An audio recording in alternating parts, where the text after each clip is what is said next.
Plus 2 is proud to bring you the 2+2 Pokercast, presented by the PokerStars VIP Club. This week on the Pokercast, Bulldog banned me from making too much money in the casino. I win for the 10th time the PLOA tournament and exposure. I write my first 3 posts on the 2+2 forum.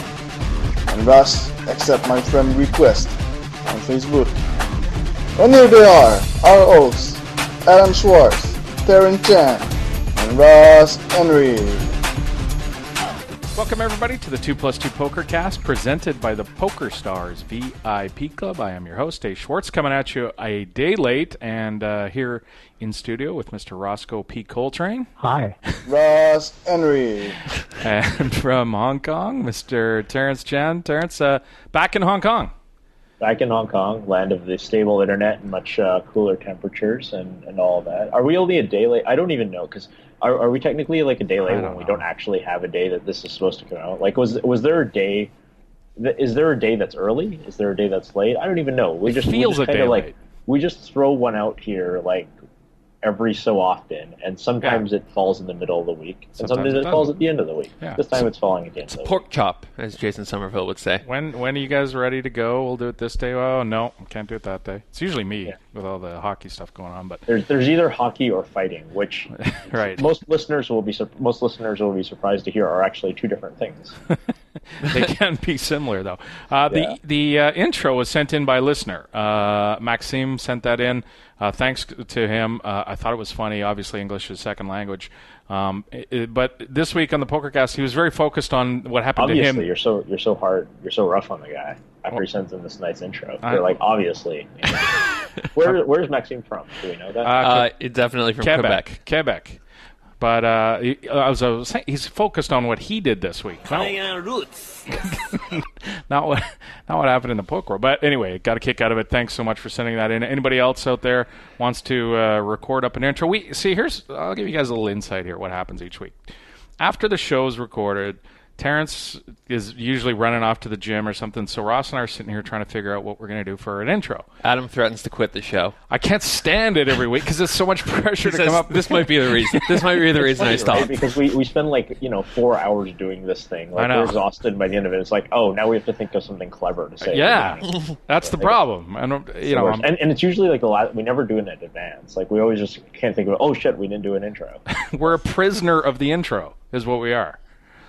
So if anybody out there feels like they can record something up and send it in, we'd love to have it. Yeah, you could even leave it on the phone number line, 702-799-9949. So you don't have to look now. It rolls off the tongue. I love it. Yeah. We got a bunch of voicemails this week. A lot. We had like 6 or 7 of them come in or something. Mm-hmm. Yeah, so we're going to get to a bunch of those. Not including the people who called back to add something. Do a double shot. I like it. All right. So this week on the show, this is February 19th, 2016, PokerCast 399. We're almost at the 400. I'm not like a milestone guy, T. It's birthdays kind of whiz by and all that kind of stuff. Is 400 a big deal?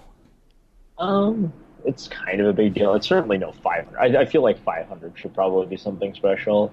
400 is like 100 and 200 are definitely big ones. Maybe like 250. 350 was fun. 400 feels like 400. But we do get to use, if Ross can play the 0-0 faux drop from the mailbag. That's what I was thinking. Yeah. Or we've also got PokerCast 420 coming up. Which, I mean, I'll probably be in Vancouver for that one, which is the best, because you think about that, that's 20 weeks from now. Yeah, that's usually the time that I'll be in Vancouver. So. Yeah, could we all do it high? It's not going to be on April 20th. Could we all do it high? Well, except Ross. It might be a bad idea. Should you and I take some brownies? I can do the vape. Yeah, Ross will be the designated driver on the PokerCast. Yeah, we have some brownies and we have some fun. I think that might be a way to go. Do it from the Vancouver Art Gallery. Yeah, right. Set up a booth, make some extra money. Yeah, indeed. A couple things to get to before we start in on the in case you missed it stuff. we were talking a few weeks ago, maybe a couple months ago, about the iTunes SEO problem we were having. Remember, we weren't showing up in the search for poker when you went to iTunes to try and find podcasts. And Roscoe here stumbled, or was it you who came up with this brilliant idea, or was it somebody? What was the brilliant idea? Separating poker and cast. Oh, I don't think that actually did anything. It was actually it was the RSS feed. Okay. Yeah, it's we reached out to the server guy at 2+2, Chuck, and Chuck he's done some work. So I believe we show up now. Oh, okay. So it wasn't the separating the poker and making it the poker cast. Yeah, that wasn't that didn't do it. Yeah, no. I'm not. I'm not a genius. I thought that was magical. No, but anyway, we do show up now. When you search for poker in iTunes, I think we're like the second podcast that shows up, which is we show up behind Brian Posehn's podcast, which is not a poker podcast. I wonder why that shows. That's because it's called Nerd Poker. He's funny on. I've heard him on Jay Moore. He's hilarious. Funny guy. No question. So he gets more listens than us apparently, but we're still up there. We're battling. So are we going back to PokerCast as the sort of one-word portmanteau? I don't know. We're in limbo. I mean, that's what I think. That is the word. Well, the biggest problem is if we change it from PokerCast to Poker Space Cast, is it's going to affect, and I think it was maybe that Pope who pointed it out. People are going to have to resubscribe or something. Well, no. It just appears out of order, like because the RSS reader will search things by alphabetical order, right? So PokerCast 398 will come after PokerCast 397. Oh, I see. I didn't realize that. But if Poker Space Cast, like a space is treated alphabetically, like it comes before the A, right? So it'll show up like at the bottom of their feed, and it'll just screw them up that way, like sort of like when you sort like the list of people who enter a tournament on PokerStars, right? Like the people with like random symbols always appear at the front. So I think that was the complaint. You won't have any problems other than that. It's like a pretty minor inconvenience. On iTunes, they still appear in order. They still appear in order, yeah. Because I mean, I imagine it depends on what the app you have sorts by. It some probably sort by date released, and some probably sort by name or whatever. So. I can go back and remove some of the spaces. This is very much reminiscent, by the way, of like when we started at PokerStars. We actually had a week-long debate about, or probably longer than that, whether it was going to be PokerStars or PokerStars. Oh, really? And basically, I have a pretty big responsibility in calling it PokerStars no space the way it is now, because what happened was people were still using it in both. Like, so we had marketing material that said PokerStars. We had other material that said PokerStars, and I was like, "This is a disaster. Like, this is killing the OCD part of me." And so one of the projects that Isai gave me was he wanted me just to do up all the how to play stuff on the website, right? So there's this, back in the day, online poker is like, this is Texas Holdem. There's a flop. There's a turn. Yeah. And then here's the deposit money. So every time I had to make a decision. So I just started making it PokerStars. I thought it looked cooler with one word. With the capital P and the capital S, and I just decided, okay, that's you? Yeah, that's me. Like, basically, if it weren't for me, if it were like somebody else, like maybe Dan Goldman or something like that, PokerStars would be 2 words right now. Wow, that would have been a disaster. I changed the course of online poker history. Where's my goddamn IPWAP nomination? We have nobody this week, so maybe we would throw you up there. That's a good story. No, I like it. T, I got a personal record happen to me this week. I don't know if you noticed this, but I did see this on Twitter. I was so proud of myself. And in a perverse way, I imagine, right? Yeah. Because anybody who listens to the show knows I love to run my gas tank down to nothing and see how much I can fill up. See how close to the full tank I can get. And I'm running around with my kids, and I made like a decision of, no, I'm not going to go yet, where it was like a decent chance I was going to run out of gas because I'd have to go home and go past the gas station again. And I went, no, I'm not going to do it. I'm going to go home for it. So I did the extra trip because I knew I was down low. And then I went to fill up, and it's a 100-liter tank in my truck, and I'd gotten to 99.6, I think was my most I ever filled up.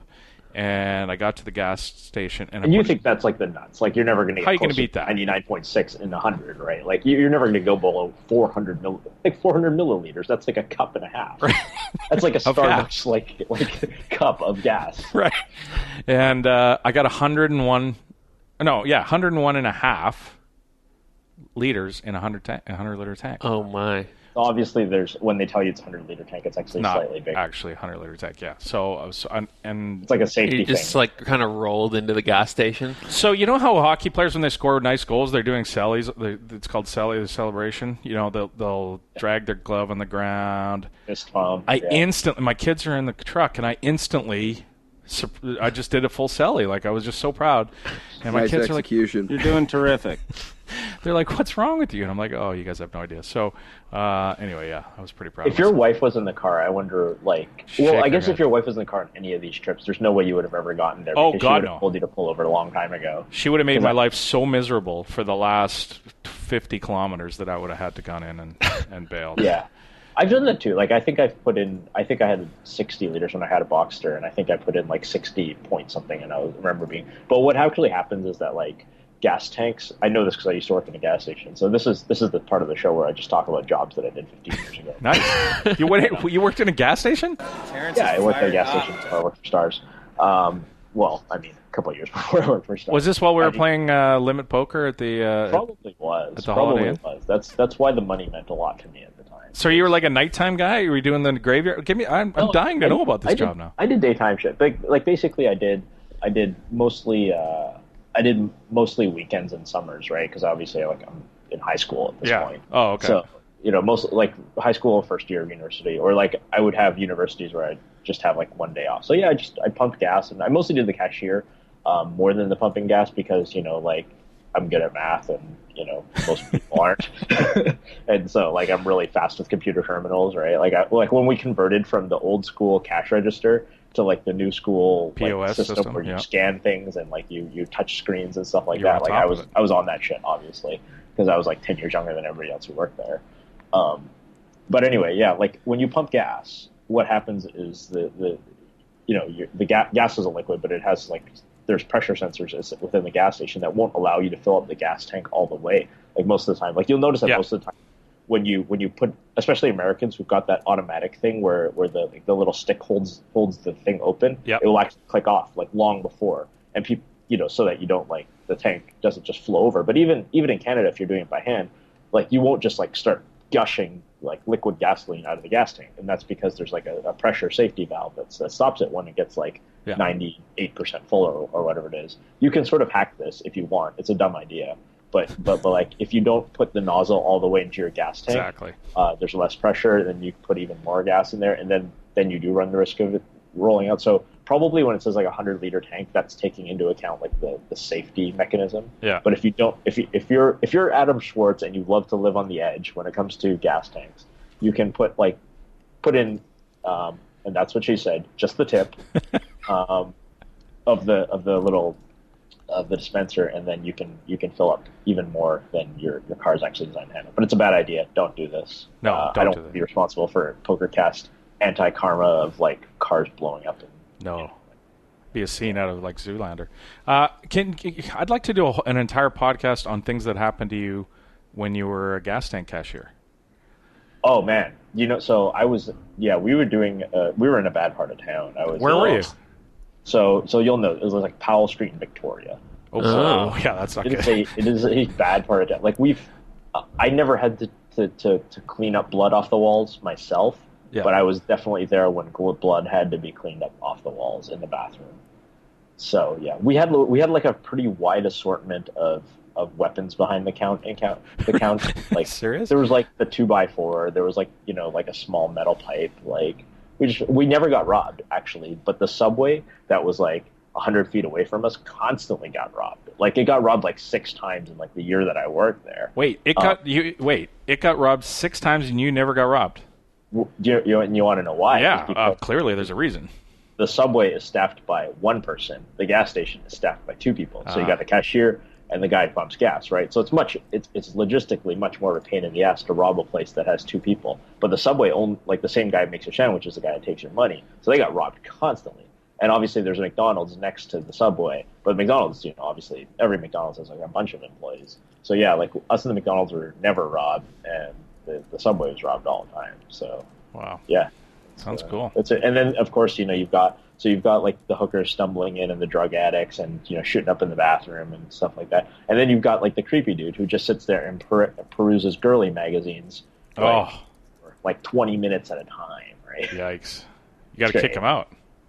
Beat it. Yeah, I mean that's the thing. Like they'll do that, and then they'll buy one eventually, so you can't because they're like a real customer. So crazy. Yeah, that would be a fun podcast. Terrence's previous jobs. Ross, you ever had any gas pumping jobs or anything crazy? No, like that? Quite a few of my friends worked at the gas station, and I worked in restaurants a lot when I was younger. I remember my first shift. I started working at this restaurant on Bowen Island when I was like, before I was 13. I was like, wow. like 12 Can't and a half. do that now. Yeah, and I showed up an hour and a half late to my very first shift ever working. And then I was embarrassed that I showed up late, and I was a busboy at this restaurant, so I started grabbing dishes. There was like a downstairs and an upstairs to the restaurant, and I grabbed like a bus tray full of dishes and started sprinting up the stairs into the back of the kitchen. No. And the guy was like French that owned the restaurant. He's like, "Do not run. Stop running." Nice. And then, yeah, I'll never forget that. All right. That's previous jobs at Pokercast crew. I guess I'll remember one next week, or we'll talk one through next week. T, you've got is there an upcoming fight or something? What's going on with that? Oh yeah, so this is like the freak show fight of all times. I think Ross has mentioned on the show like the documentary Dog fight. Yeah. So obviously the hero, I don't know if that's the word, of the star of that show is a guy named Dada 5000 who sets up backyard street brawls in Miami, so that like ostensibly so that like you can get out the hood and like make $300 or whatever it is, probably not even that much, fighting like other dudes who also want to make $100 fighting in the backyards of some like Miami backyard. So the guy, the Don King of the backyard is a guy named Dada 5000, which is a great name. And most people probably know Kimbo Slice, of course, who is one of those dudes who like was a street fight gangster and ended up being a mixed martial artist, had his cup of coffee at the UFC. Even I know Kimbo. I used to watch the videos on there where he'd like street fight guys. Yeah. Yeah, and Kimbo was like great because he's what you would expect a backyard brawler to look like. He's like 230 pounds of muscle, and he's got like the big greasy beard. Like he's just a scary looking dude. But they're fighting each other in about, what time is it? What time is it on the West Coast right now? Like 5 o'clock. I think they're fighting each other about 8 p.m. West Coast time. Oh wow. Okay. Yeah, so it's a backyard brawl. But is this in the UFC? This is in a promotion called Bellator, which used to be a respectable organization and is now just doing like WWE level shit like this. They're also having Hoist Gracie fight Ken Shamrock at a combined age of 98. I'm not joking, by the way. Like Hoist Gracie and Ken Shamrock first fought when I was like 12. Hit him with your cane. Yeah, like you can buy the face. You can buy like the Ken Shamrock wins by or loses by dislocated hip prop. I think plus 400 or something. That's awesome. But they're fighting each other, so I mean it's like. But the crazy thing is, so I put this. I mentioned I want to talk about this, but do you know what? There's a gambling related angle to this. Oh, and so Kimbo Slice for like the last 5-6 years has been trying to make a go of it as an MMA fighter. So he's training really hard, like doing his thing. Still not the most skilled guy, and he's pushing 40. So whatever. He's not great. Wasn't he? I remember him as just being fat and slow. Like he definitely wasn't fat. Definitely fat. He's a Hulk. Okay. He's definitely like cartoon character build. But he's got some skills now. Like he's a real fighter. So he opened at like minus 400 against Dada 5000, who just show him hit him pads or whatever. Like he cannot fight. But then, so drama twist, last 24 hours, a bunch of people have descended on Vegas just slamming Dada 5000 on the betting lines. The online books have moved. This fight is now like minus 180, plus 160, and it just keeps moving. Like they're almost even. So the fight, it moved from like plus 350, minus 400 era to even. And so there's a lot of speculation that the fix might be in. And, you're talking about, like, two street brawlers from Miami. Like, there's some gangster shit going on here. Yeah. And so there's like, the real possibility that, because you got one guy who just, they're close to the same size, but one guy just sucks. Yeah. And so how is this, like, a minus 200 fight or a minus 190 fight? This should be, like, a minus 500 fight. But a bunch of dudes showed up at every Vegas sportsbook. Like, they showed up at multiple Vegas sports books, started just slamming like max units, whatever the house will take, And then the online books, obviously, the same thing happens online. So I'm really interested to see what happens now, to see if like Kimbo goes down by like some like phantom punch, or he goes out and just, maybe it's like remember that the end of Pulp Fiction, where he's supposed to take the fix and he just ends up blasting the guy anyway. It could be like that. I almost want to know what's going on now. Yeah, so. I mean, obviously I don't know very much other than watching the documentary, which was from a couple of years ago, or filmed a couple of years ago, but Dada looked like he was a decent fighter. He's not. You watch him hit pads. I mean, it's hard. There's like a little bit of nuance to this, right? Like, it's not as easy as when you can tell somebody's like a great soccer player, like they can do all the fancy tricks with the ball and stuff like that. I think boxing is harder to pick up because it always looks scary. Like if you've never watched it, but no, he's not good. He does not have skills. Speaking of boxing, did you see Olivier Busquet's tweet this week to you about? He looks huge, right? So interesting. I wanted to ask you about this because he does. As you said, he looks huge. He's very focused on. Looks like he's built a ton of muscle. But I was wondering, like, the first thing I thought of was, is that the best way to prepare for this fight against JC? Like, it seems like if you're just pushing weights all the time, you need to learn how to fight rather than have muscle. Yeah, and it's really hard to do both, and hard to do like conditioning, and like, so one of the interesting things about like the human body is that it's quite easy to make it much stronger or have much more endurance, but it's very hard to make it do both at the same time. So like if your goal is to like run a marathon in a couple months, you can do it. If your goal is to deadlift 300 pounds in a few months, you can probably do it. But if your goal is to do both, like that, those are really hard to do at the same time. Right. So Olivier is probably doing himself a disservice. I mean, I don't know what his before picture looked like, right? So I don't know if he was this jacked before. It's not like he shows up at poker tables and takes his shirts off, right? So we don't know what he looked like without his shirt on before this. If you want to see what he looks like now, just it's at Olivier Busquet, and he looks like a Hulk, right? He looks like a bodybuilder model, probably like weighing about 210 pounds at like 9% body fat. So he looks jacked, but I don't know if he's going to be able to get out of the first round with that kind of a frame. He might have to like knock out or submit JC in the first 2 minutes, because man, like feeding all those muscles takes a lot of energy. And yeah, like you said, like you should be focused on skill development right now. You shouldn't be worried about what you look like in the mirror, I think. But when is the fight? Do you know when the fight is? Yeah, I do. It's just before EPT Monte Carlo, is I believe the date. I think it's like the second week of April, because I think they both agreed that they're going to definitely go to Monte Carlo, and I don't know what is the tournament before that still Malta, but whatever tournament happens, like there's always like the back to back. So yeah, EPT Monte Carlo. I've got it up on my website right now. It starts April 25. So they want to do it before that. So I think it'll be the week before April 25. So the third week of April, something like that. So we're 2 months out. We're basically 8 weeks out. Yeah. We're 8 weeks out. This is when you should start. I mean, if you were a pro fighter, this is when you would start really getting into camp, and like you build that base and start sparring, and you start ramping up the sparring. But obviously, these guys, like, they should probably be training skills every day because they're both like amateurs. But yeah, I mean, I'm pretty confident that both of them are still in the gym. Like, I think Olivier is also like been on Facebook. I'm not Facebook friends with him, but I know other people are who saying like he's at the gym working on his jiu-jitsu and boxing and whatever. And I know that JC is as well. So yeah, it'll be fun. Your money's still on JC?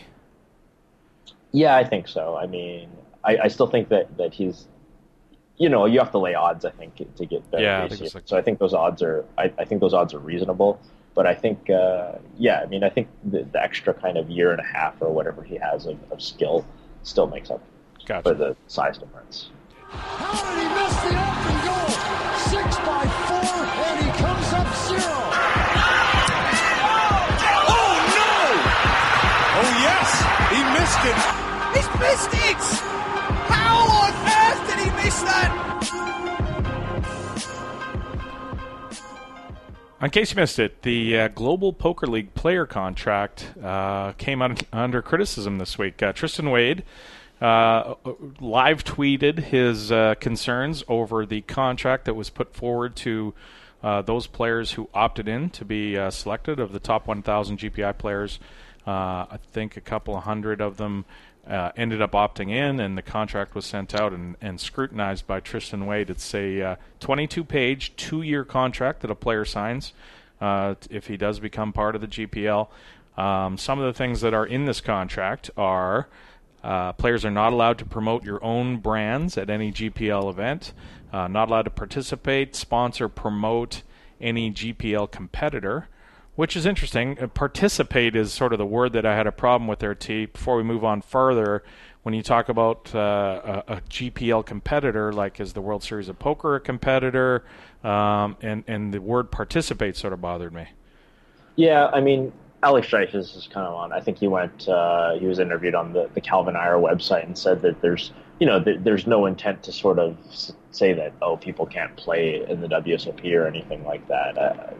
Well, then don't include it in the contract, then, I guess, right? Right, and you'll run down all these things in a while, but there's a response. So I guess we should provide people with sort of the relevant sources. Sure. So Tristan's blog, his Twitter account is easy to find. I don't know if he's at Tristan Wade, but anyway, it shouldn't be hard to find. And then he also wrote a blog, Tristan Creative, where the number 8 at blogspot.com is where he talks about like each of the little details, and then Alex Dreyfus responds through a Calvin Eyre interview. And then so people can find that, or maybe Ross, if he has time, can throw them in the notes.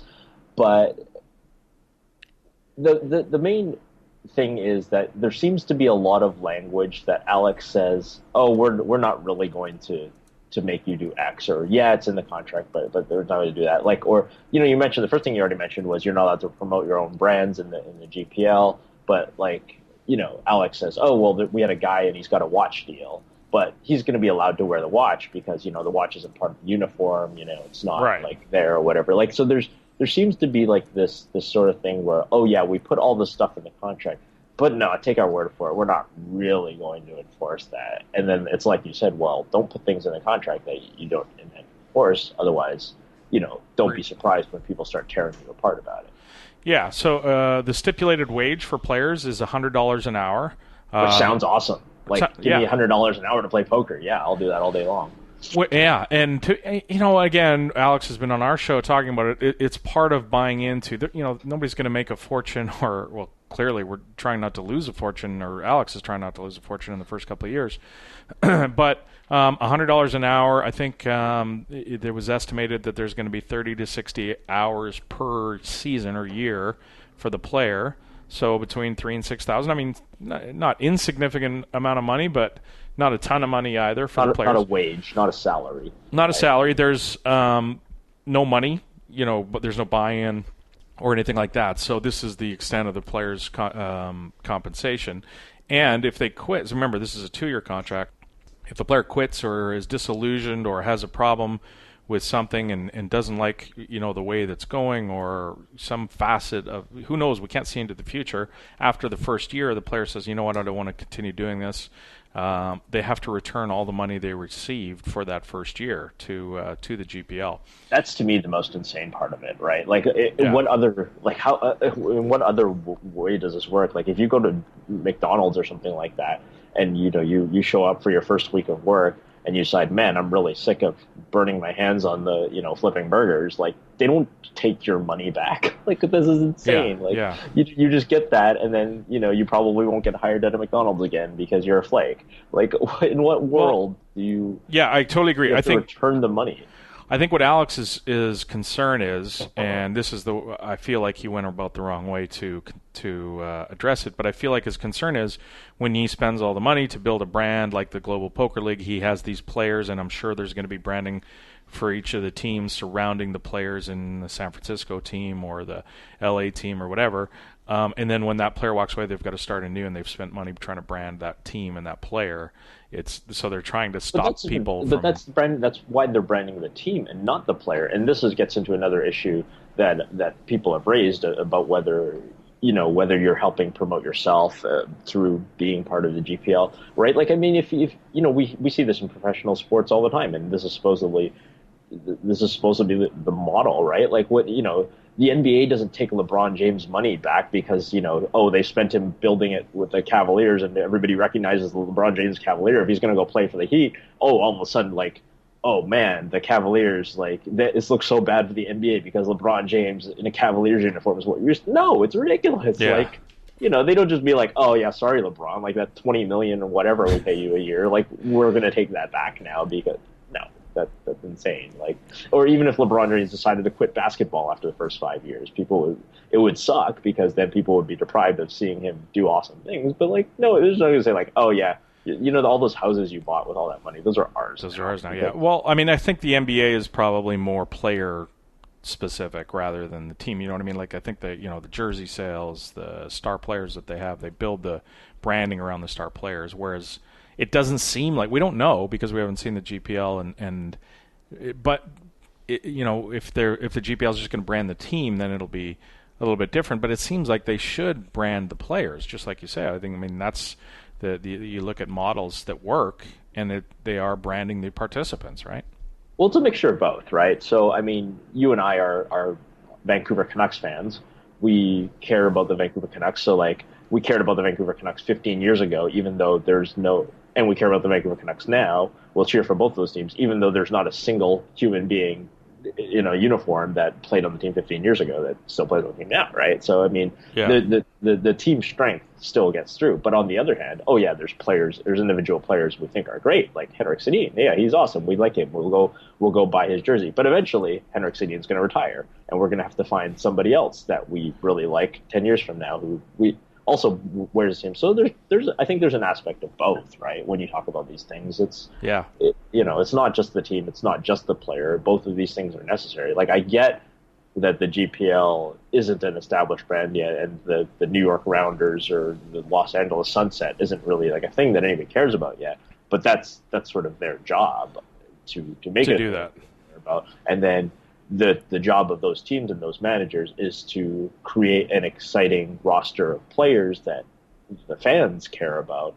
And then, but the other thing is you have to keep those players happy, right? So if the New York Rounders or the LA Sunset drafts a player and that player is so slammed with obligations that they don't want to do anything, or they just hate the model, or they don't want to do it, well, then they are going to leave. Like, and so yeah, you've made an investment into that player, but you also have to make that player happy to some extent, right? And then it's the same with any professional sports team. Is that if you have like a great player, a marketable player, or whatever, you keep that player happy, and the jersey sales and so on will take care of itself. Yeah, and a person's life may change. Like that, 2 years is a long time, and a professional poker player has to make money to survive, and the ups and downs of being a player in a certain given year. And you want to operate in good faith, like you said. You don't want to penalize a guy because he started, he quit playing poker and he started doing something else.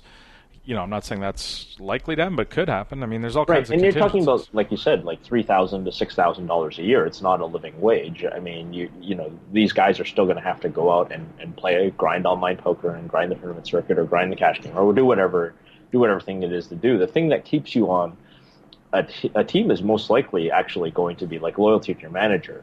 I mean, if you think about it, so you look at the team captains, every single one of the team captains is well known, especially within their market, right? Yeah. So like if you look at, if you, I'm not declaring myself draft eligible, nor am I, I'm not even eligible because I'm not in the top 1,000. But let's say Hong Kong. I'm in Hong Kong right now. Let's say Selena drafts me. Okay. Well, Selena and I are friends. So if she chose to draft me and I chose to accept and play for her team, the most likely reason why I would continue playing for her is not $100 per hour, $3,000 a year. It's that we're friends and I don't want to like screw her after she put forth the effort into like choosing me for her team. That's so much stronger than all the others. Like, oh, I'm getting exposure for Terrence Chan, the brand. Like, right. I certainly, even if I were like a really egotistical Phil Hellmuth type, that's not really a motivator. And certainly $3,000 to $6,000 a year is not going to be a motivator for all the travel and all the media and all the blah blah blah that you have to do. It's going to be like if you're friends with Liv Burry, if you're friends with who else is a team leader, like Chris right. Moneymaker, like yeah. You're probably just there to be on their team and be like, oh, I want to be a part of this. This is fun. But if it stops being fun, if it starts being lame, like, then you're probably going to want out. But, the thing that's going to keep you there is probably your relationship with your team manager, because most of the people, they probably don't care about the GPL or Alex Dreyfus either way, but they'll enjoy being part of the team, I think. Yeah, I agree. And, I mentioned the 30 to 60 hours, the estimate of involvement for the player. That's actually playing poker that they're paid for. There's a bunch of other hours that, for a poker player, it's traveling to events, right? I mean, those are real expenses for poker players. Spending time with the media, doing interviews. So it seems like the 30 probably going to be like photo shoots and stuff like that. Yeah, all kinds of stuff. That's probably a lot, yeah. So 30 to 60 hours, I mean, you could probably at least double that and say that's your commitment, right? Easily, yeah, players are going to have to buy in. Certainly they're going to have to buy in, and hopefully they do, and hopefully it all works out. Moving on to the revenue share, 70% of net revenue goes to the GPL, 20% of the net revenue goes to the team's players, and 10%, this is all of a team. So a team has X net revenue, 70% again goes to GPL, 20% to the team's players, 10% to the rest of the GPL players. So it's a bit of a revenue sharing there. Now, the issue I have there, well, there's a couple things. First, when you have a league or some sort of professional league, typically the league doesn't own all the teams, right? It's usually individual owners that own the teams, pay the expenses, make the money, and for each team, the league collects. Right. It's why we call them franchises, right? Like, that's why the word is franchise. It's a pseudo-franchise model where, like, the NBA is the league, and then the Cleveland Cavaliers are one of the 28 or 30 franchises that are part of it. Right, and now for Alex to have started a league and have individual owners, everybody would have had to buy in, put up money, and get excited about it. Alex is clearly the one out front on this idea, and it's his vision, and it's a bold vision. So getting a dozen or whatever people to put up their money and buy into a team and spend all the cash on the players is going to be difficult. So I understand why it's it's set up the way it is. I get that. The problem that I sort of have with this model is, and again, it's Alex, I think, is protecting himself here, but the net revenue is collected after all the league expenses. So revenue's decided, GPL says, okay, these were our costs for the year, and then whatever's left is net revenue or net profit, right? Net goes to the revenue share. Well, this league, even if everything goes right, it's going to be hard to be, profitable within 5 years. Never mind 2. So, right. To have sort of a revenue share there that stipulates that the revenues are taken out after all league expenses seems like a wasted paragraph at this point.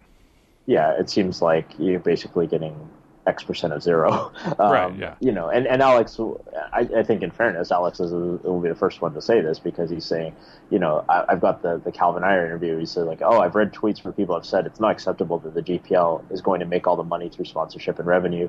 And then he goes on to say, guys, what sponsors are we talking about? What revenue? Be pragmatic. There's no money coming into poker.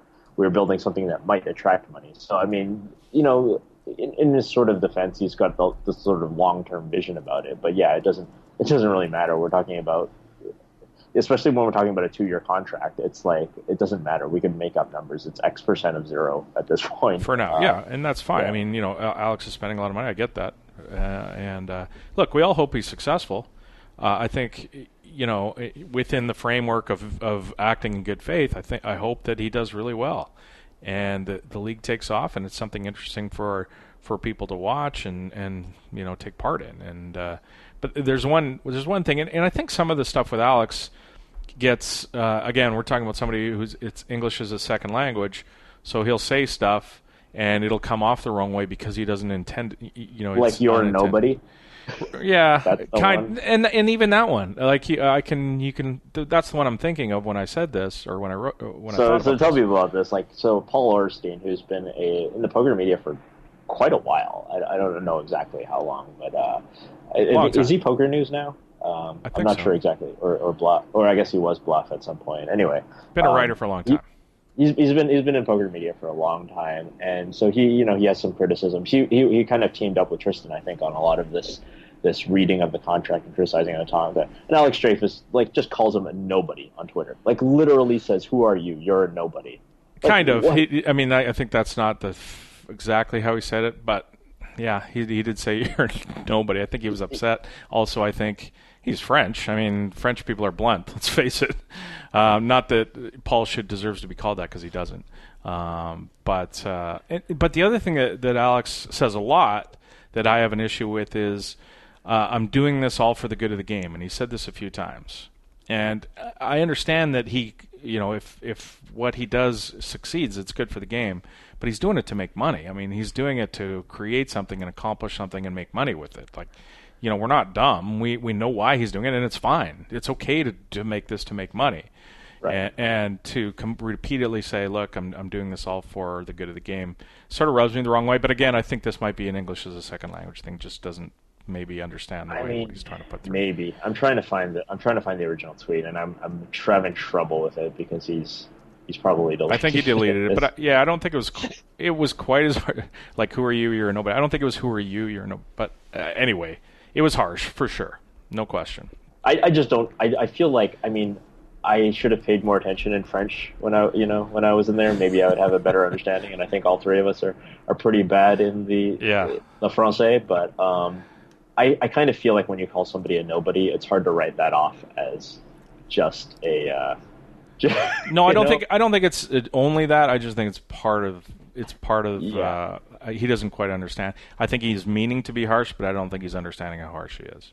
Yeah. I found it. Because you are a nobody, and I don't know why I should, but because I'm polite, let's make a Google or Skype hangout. So he basically said, "You're a nobody, but I'm willing to talk to you anyway." But yeah, they're doing this stuff for the good of the game. It's funny because it really depends on context with Alex, because sometimes he's very frank about hey, I'm running a business, yep. And you don't have to do this, and other times, yeah, he wants to be perceived as sort of the savior of poker, right? So in the Calvin Eyre interview, he said very, very clear, I'm running this as a business. I'm not doing this as a charity project, which I think that's the view he should, just be honest enough. But other times he really does want to be perceived as the good guy, and I think that's where a lot of this comes in. In some sense, if he just embraced his inner Dana White a little bit more and just said look, my way or the highway. We would almost kind of appreciate him a little more. I think it does him more harm. It does himself more harm when he says stuff like, "I'm just doing it all for everybody else." And again, I don't think it comes off the way he means it, but maybe it does. Yeah. Speaking of the GPL, it was announced that. Remember, we were talking about the fact that the draft is coming up this week. All the people, 203 of the top 1,000 GPI eligible, they opted in. So about 20, just a little bit over 20%. They were going to have. Remember, we announced a 5-player team with 3 drafted, 2 wild cards, and it's now gone to 6 players per team, with 4 drafted, 2 wild cards, I believe.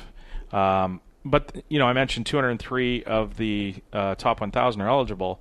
The impressive part of that is 50% of the top 50 opted in.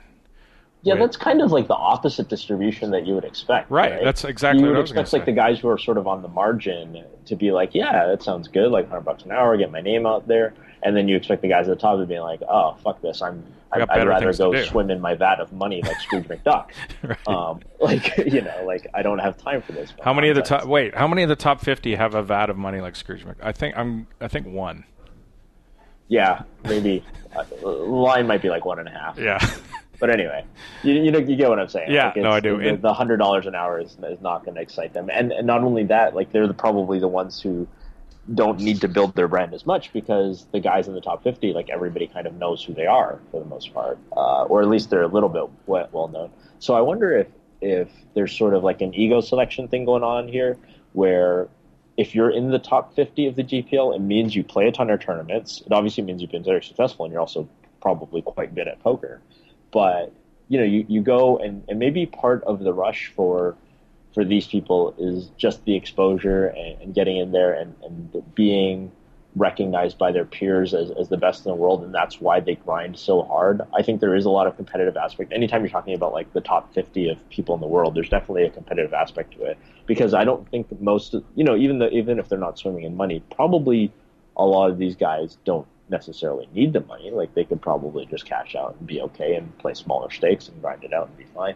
But I think the fact that half of the top 50 has opted in tells me a little bit like, oh, these guys have a little bit of ego, and that's fine. Like, they want to be out there, they want to be known and recognized as among their peers and among the fans as the best, and that's cool. That it's cool that 50 of the top 50. But I want to ask you a question. Sure. Say you didn't already know that 203 of the top 1,000 were opted in. Like, what was your over under? Like, what was your guess? I know it's hard to ask you that question now that you know, because it's been planted in your brain. But was 203 more than you thought or less than you thought? I think it was more than I thought. I didn't think there would be that many people. Here's the thing: we were talking about 50% of the top 50. A lot of those players are actually lending their brand to the GPL, and I'm surprised that many players did it, because I don't think there's an appreciation there as much as there maybe should be, given that all those guys are branded already. Because they're, if the guys don't have giant egos and they're not out there, they don't understand what their brand is and how the GPL is going to get brand rub from having Phil Hellmuth and Daniel Negreanu and others. I don't know if those specifically will be involved, but I'm just saying, as an example, people who are already well known are going to be lending their brand to the GPL, and I would have thought more people would have more of the top 50 would have realized that and maybe not been happy with the terms. Yeah. Do you think they would have? So if you're, let's say, Jason Mercier at number 3, sure. Like, do you try to hold out for like a better contract? Is that something you try to do, or you just figure, oh, well, it's good of the game, I'll just take the same contract that everybody else does?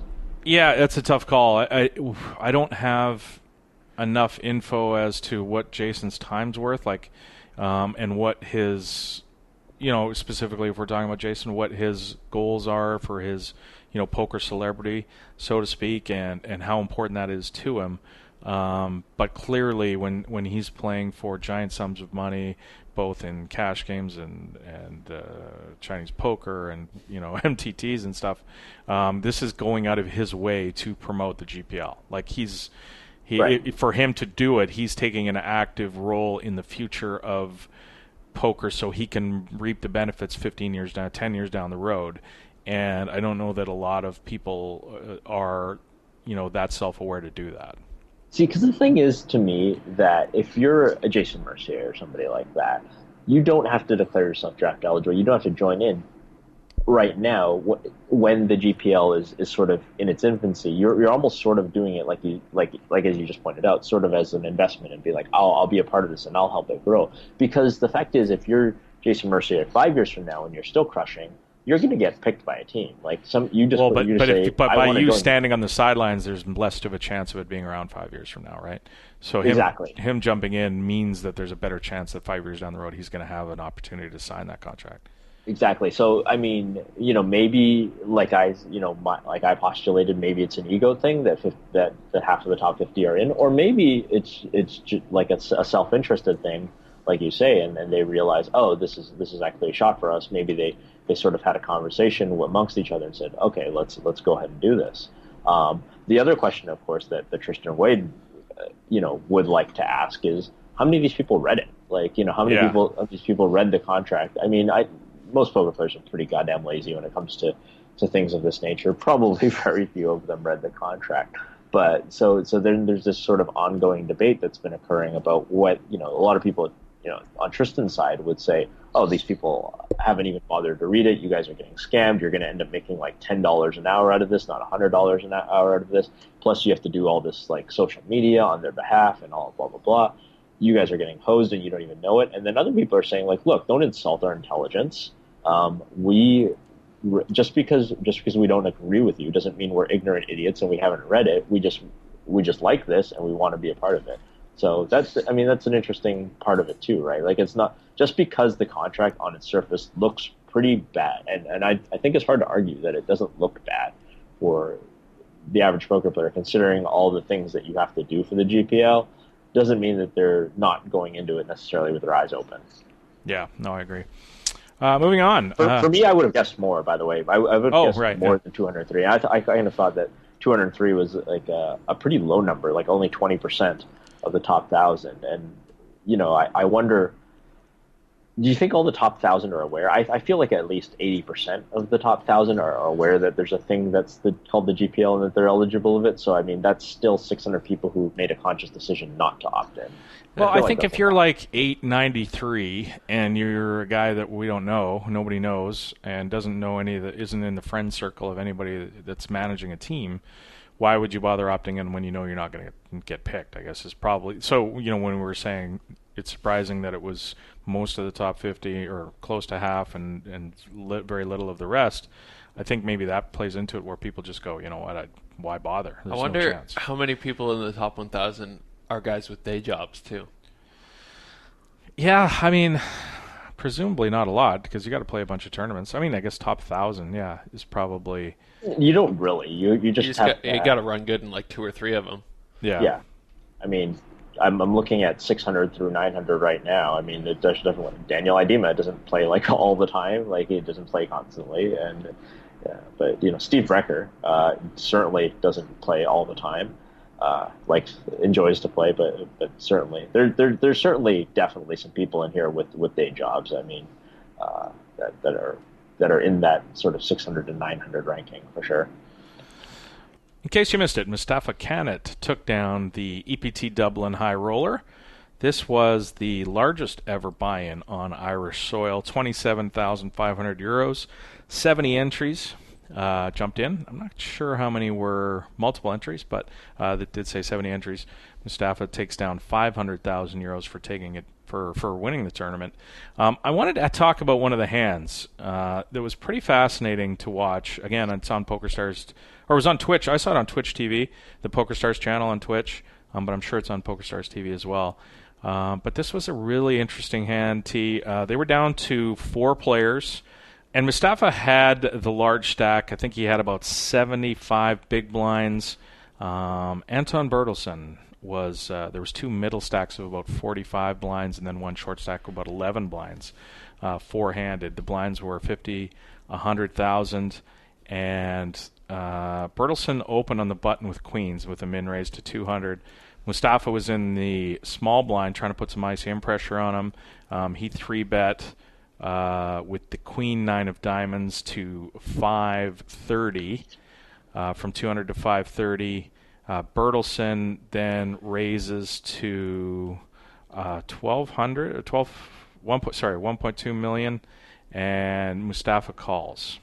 So he calls the 4-bet in the small blind with the queen 9 of diamonds. The flop is Ace 8-8 Rainbow. And this is where the hand gets interesting because there's still a fair amount of chips left. Mustafa checks the flop, and Bertelsen bets about a third pot, and Mustafa thinks for a while, stares at him, and calls. And the turn is a 9. It goes check, check. The river is a blank, and Mustafa bets, I think, about a third of the pot on the river. And Bertelsen tank folds. So, I mean, I understand the 3-bet. I want to talk about this hand and get your take on it. I understand the 3-bet pre because he's trying to take advantage of the fact that, the short stack has 11 big blinds. This puts, Bertelsen's range kind of in a tough spot a lot of the time. And then when Bertelsen 4-bets, and he flat, I don't understand the flat there. I feel like that seems like the place that you want to just fold at that point. You're talking about. I'm talking about in Mustafa's shoes when he calls the 4-bet. You're talking about flattening the 4-bet pre-flop, right? Well, yeah. I mean, yeah, I think this is one of the things about when you 4-bet really small, and I think a lot of people really enjoy 4-betting small in position because they figure, well, I'm going to be able to outplay them for the rest of the hand, and I just. All these things. Like, he probably wanted to induce a jam that he was going to call off pre-flop, all these kind of things. Like, people 4-bet a lot. And this is one of the bad things that can happen is that people will just peel you light pre when you 4-bet. And, that's not the that's why you can kind of run into trouble. Now, obviously, he got like a little bit unlucky. That's like this ace high flop, and that he was really scared about. Ends up getting bluffed out the hand by the end of it. But pre-flop, if we just want to talk about pre-flop, that's one of the problems with 4-betting quite small pre-flop is that you're giving people a price to peel. And so two things can happen when you let people peel is A, they hit a miracle flop. So, I mean, Queens has Queen 9 pretty dead most of the time, but you don't know. The guy could have had like Ace 4 suited or something. And then the second thing is sometimes the board runs out in such a way that you get blown off your hand. So Mustafa, again, has the Queen 9 of diamonds up against Bertelson's Queens. He calls the 4-bet pre. Flop comes Ace 8-8. Mustafa checks. Bertelson bets. And the decision to call there is pretty interesting. Like, he's just calling out of position on that. It's obviously he knows he has no equity in the hand. He's calling purely to try and he's got backdoor diamonds and the backdoor 10 jack, I guess. Yeah, sure, but almost no equity, right? And but he's not calling for his 3% equity or whatever. He's calling to try and take the hand away at some point, which I thought was fascinating. That call there, like just how many players would do that in that spot and check back. As opposed to check raise bluffing, right? Which I think is probably like if you have a read that your opponent is weak here, it's check raise bluffing. I guess the sort of idea is that you'll get more information. Like if he plans to, like he was probably planning to fold to another bet on the turn, I'm guessing. But so it feels like one of these reads where it's like, oh, I feel like he's weak, but I'm not entirely sure yet. So I don't want to put in a big raise right now because I'm not sure. But by the turn, I will be sure because either he's going to bet the turn again, in which case I'll just fold, or he'll check behind, in which case I know that he doesn't have an ace. Right, and if Mustafa's probably thinking, well, if I had like ace queen in this spot, which is a totally reasonable hand to have given the action pre, I would check call. Would he check raise? No, he would check call that flop. Yeah. So. Yeah, absolutely. Interesting. Anyway, fun hand to watch. I think we're going to take a break there. That's about an hour, that first segment. It is. We've got our new sponsor at the 2+2 PokerCast is PLO QuickPro.com. We love PLO Quick Pro. We do. I've been watching the videos. Yeah. Nice. I've been crushing on, well, we can talk about it more in the Ross Report, but PLO Quick Pro is the #1 training site for PLO players. It's the only site that has an entire course designed by WSOP bracelet winner John Beaupre and 2015 5K PLO scoop and total PLO crusher Alien Slayer. That guy's also coached on Run It Once, and a lot of successful players have been coached by Alien Slayer. So over the past few years, they have successfully taught more than 1,000 players how to master the fundamentals, increase their win rate, move up in stakes for good. So whether you are a small stakes, a micro stakes grinder, you're trying to become a winner like I have, or you're already a winning player and you want to make more money and move up to the mid stakes, which I want to do, and especially if you're a no-limit player who wants to make the transition to PLO, they have videos, PDFs, and tutorials to plug the leaks and look at the game in a new way. Also, I don't know if you knew this, but John took, he has like a 600-page manual on PLO. Wow. Yeah, it's like a PDF. He watched like tons of training videos and compiled all the information into this book. Wow. Yeah, so that's on there too. So yeah, it's guaranteed to make your game better. Check out PLOQuickPro.com/PokerCast to get your own personalized PLO curriculum. Nice. All right, you're listening to the two. Oh, what I should announce, we were going to have San Francisco Rush manager of the GPL, Frere Jacques, on the show today. So it's funny, I was talking to him.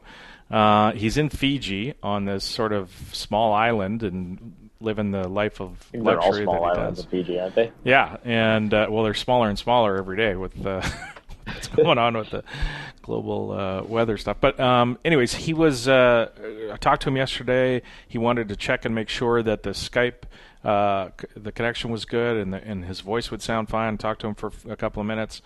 And then I woke up this morning and checked my messages, and apparently there's a cyclone rolling into the island. Just a cyclone. That he's at. Just a cyclone with 100-mile-an-hour winds. So apparently everybody in the resort that he's at is huddled sort of in the main lobby area because windows are all being bashed. I mean, it's not funny. It's scary, obviously, if you're in the middle of it. But it sounds like he's going to be safe. He's just got to ride the storm out, and it's going to be impossible for us to to connect with him today. So let's certainly hope that he's okay. I'm looking at it right now. Tropical Cyclone Winston. What? That's my dog's name. What's that? That's my dog's name. I'm going to go. Yes, your dog is packing winds of up to 200 miles per hour. What? That's got to be up more than 170 miles per hour to 200 miles per hour. Jesus. It's going to hit late Saturday night local time. Of course, it is Saturday night. It is Saturday morning here in Hong Kong, which means it's probably about noon in Fiji. And so they're a few hours away. Scary. So let's hope for us and everybody else is okay, because 225 mile an hour winds is no freaking joke. That's no joke, not at all. So be safe. Hope everything works out. Lost contact with him. I was in contact with him and haven't talked to him for the last few hours. Which is kind of a miracle in itself, right? Like, what a world we live in today when you're having Skype conversations with somebody who's on a remote island in the South Pacific who's about to get hit by a tropical storm or tropical cyclone. Yeah, so be safe. And so we're going to come back. We're going to do some more, in case you missed it. We've got a whole bunch of other stuff to get to in the third segment. You're listening to the 2+2 Pokercast, presented by the PokerStars VIP Club. More right after this. 6 max zoom 500, 230 big blinds deep. MP opens to 10 and I 3-bet 36 on the button with kings. He 4-bets small to 63 and I 5-bet 143 and flat his $222 6-bet. Pot is 450 with 1,000 behind. He bets 555 on the 10-7-3 rainbow flop, and I think, too bad I'm not capable of folding in this spot as I shove, only to see him turn over ace-10 after calling. I hold for 500 big blind pot. Team Pro Online's Mikhail Inasai Shalamov is a Supernova Elite VIP. This is the 2+2 Pokercast, presented by the PokerStars VIP Club.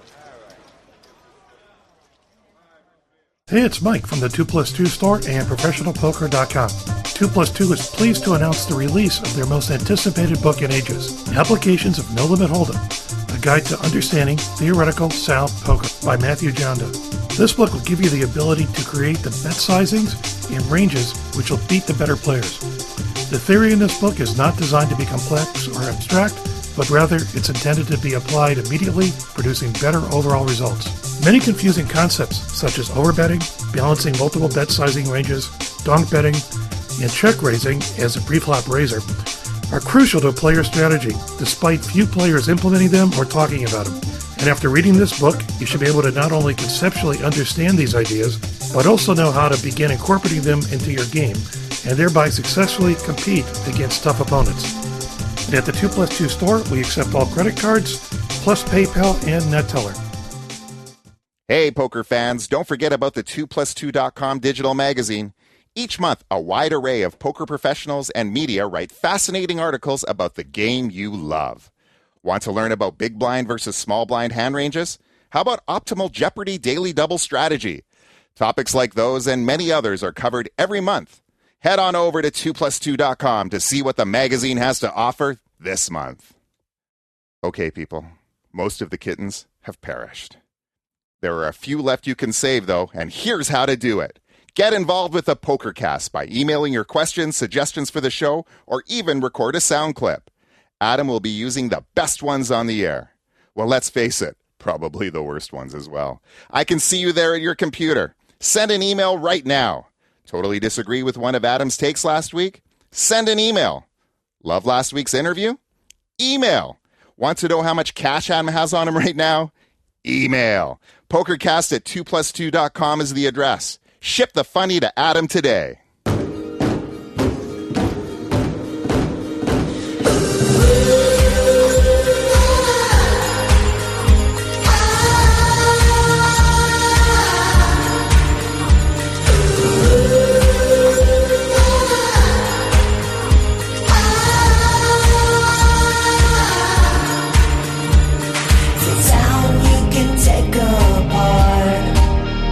Little people with big hearts.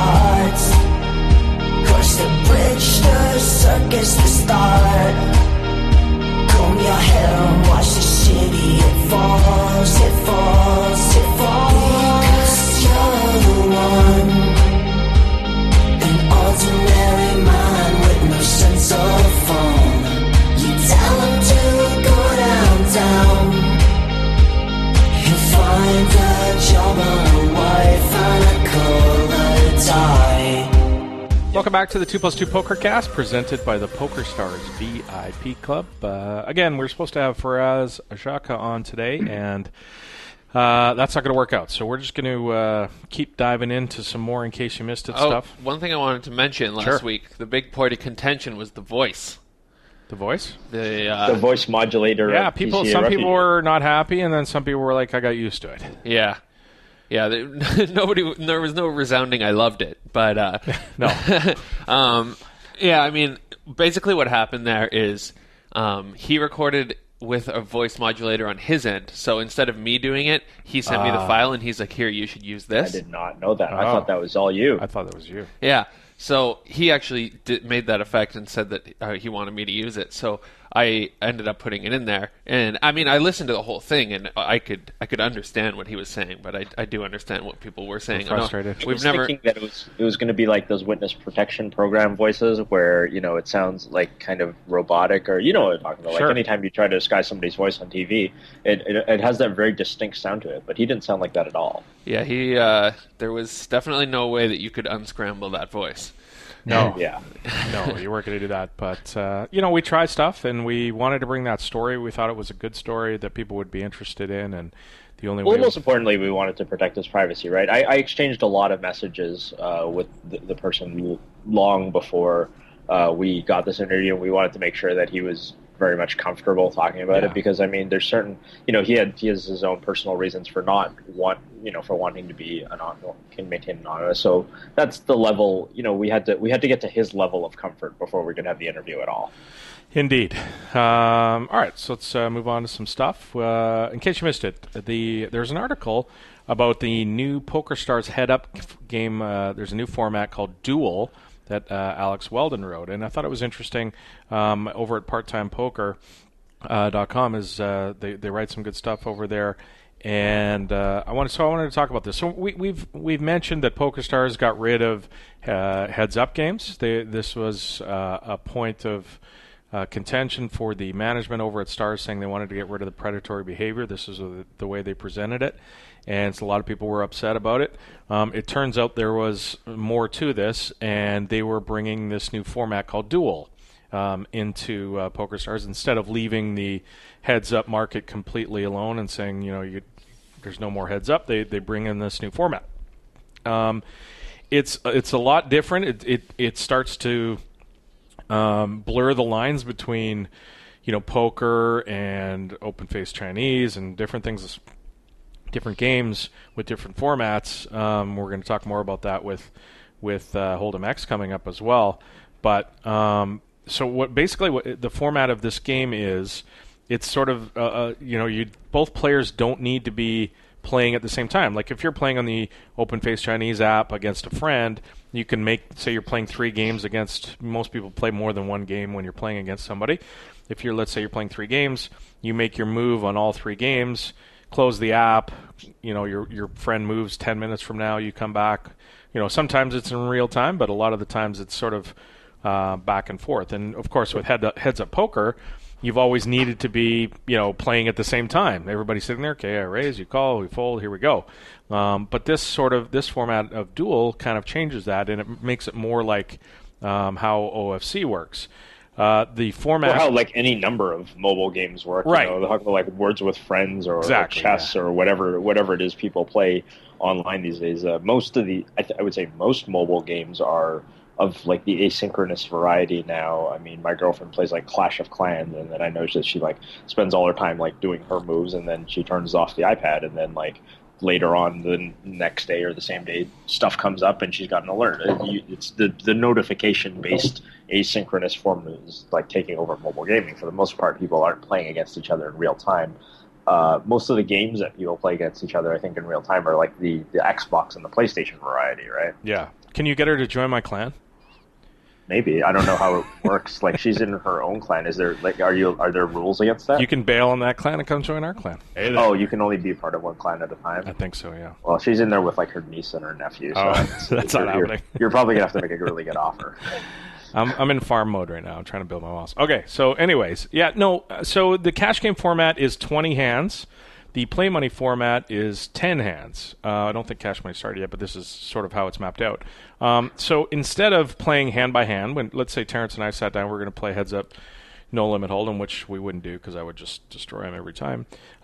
We would play. I would play my hand or hands. So let's say it's a 20-game hand for a cash game hand. I play all 20 hands. This is the way I understand it anyway.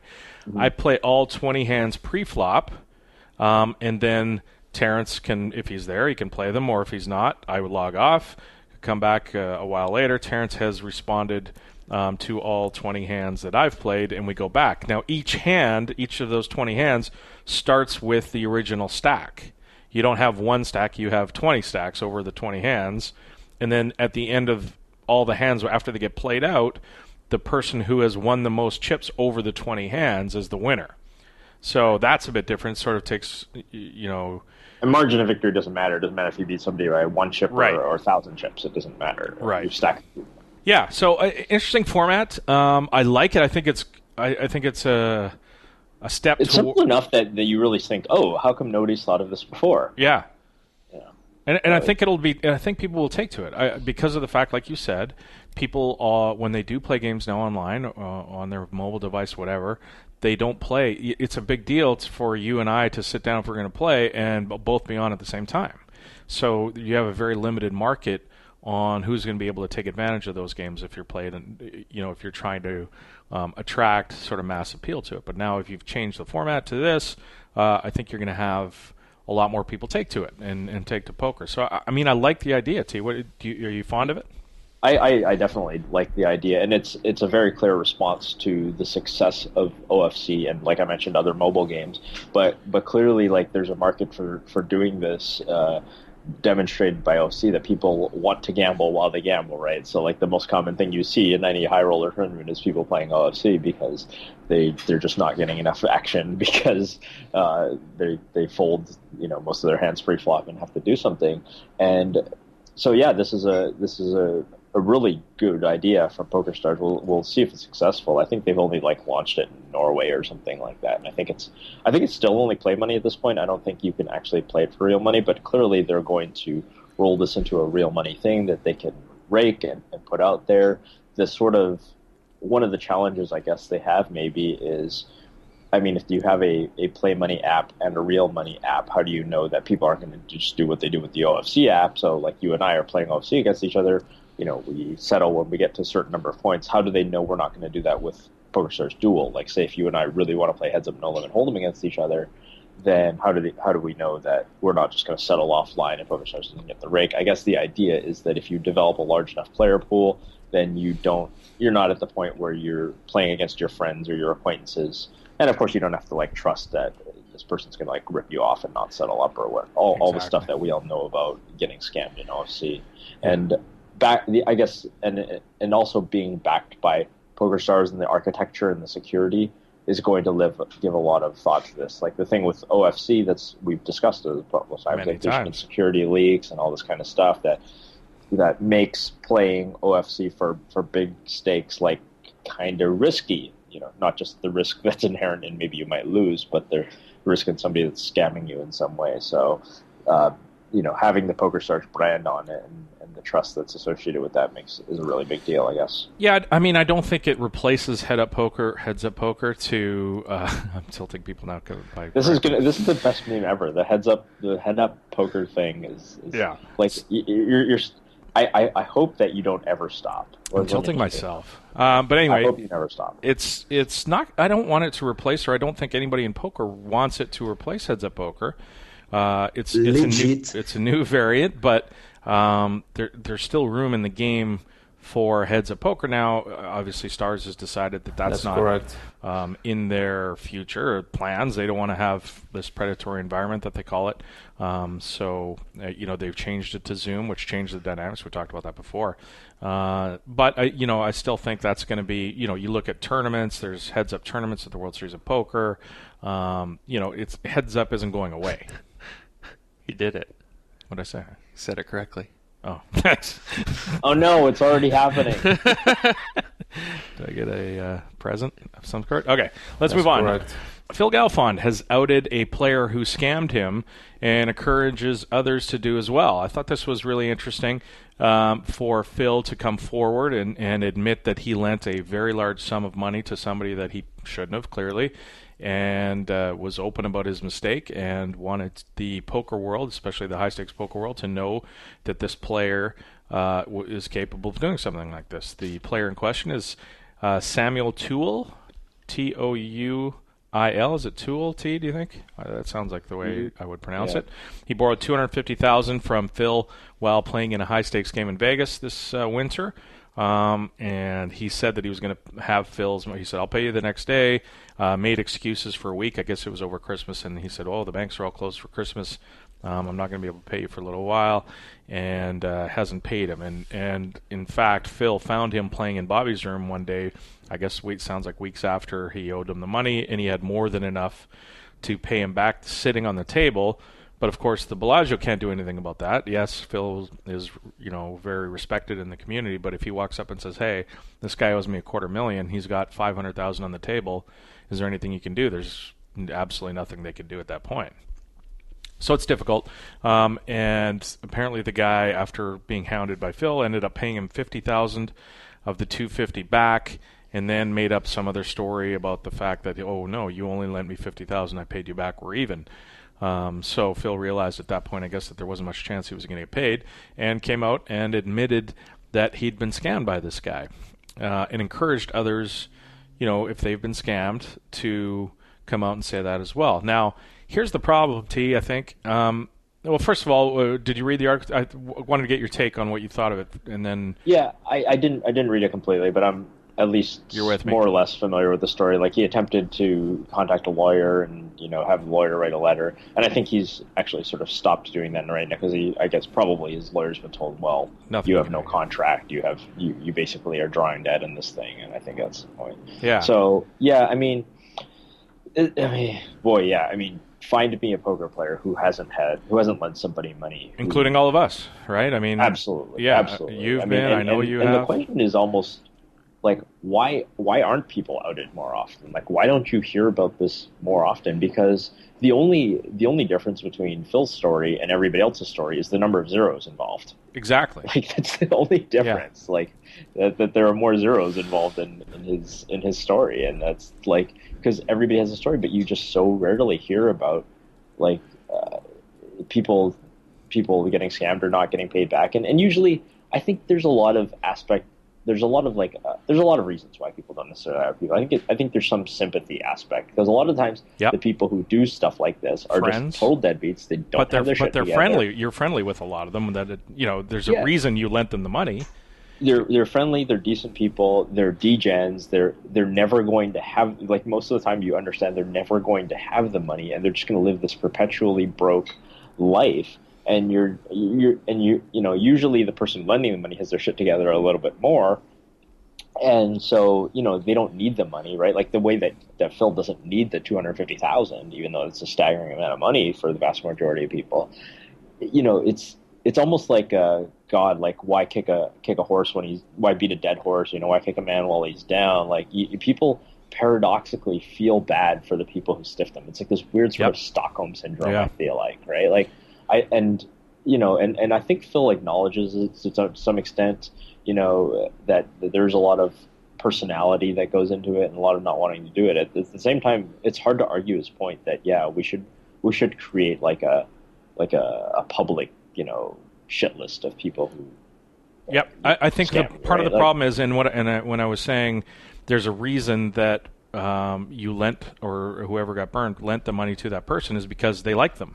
They're not going to lend money to somebody they don't like. So right away, there's sympathy there for you that you were talking about.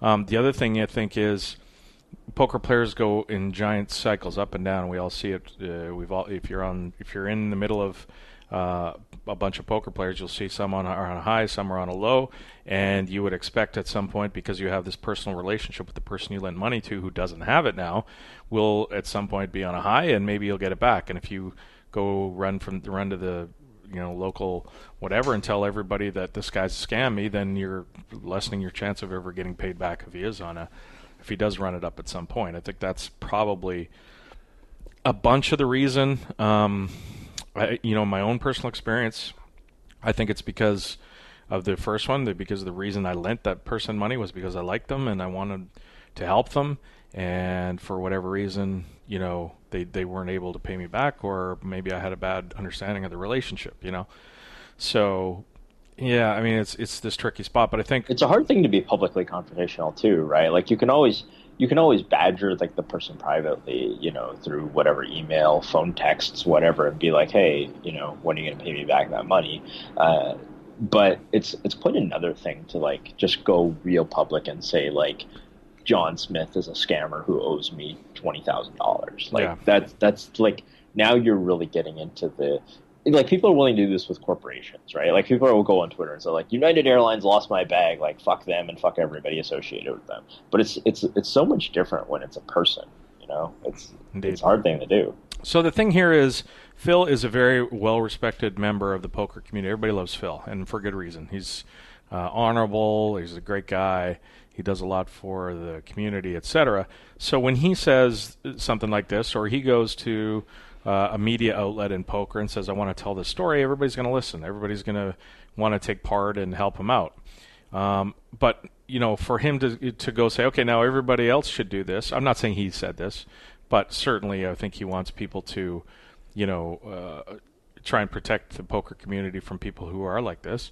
It creates a bit of a problem when it's my word versus their word. You know what I mean? So who's the next person? Maybe it's somewhat less, it has to be someone less credible than Phil says, well, that person owes me money, or this person owes me money. Now it becomes, this he said, she said, and no, and it. Yeah, I know, absolutely. I mean, you could just say like, oh, I have some disagreement with you, and all of a sudden I can go to 2+2 and says like, Adam Schwartz owes me $100,000, and that could be just a total bullshit lie, and now your reputation is damaged as a result of that. But I guess the problem is that you could do that anyway, right? Like there's sort of that you're kind of getting like, this is like justice getting free rolled. If somebody decides they hate you and they want to slander you, there's nothing against that right now anyway, other than like actual laws, right? But like, there's nothing stopping you from saying that Terrence Chan is a lying, cheating scumbag. You could say that right now, whether I lent you $100,000 and pay you back or not.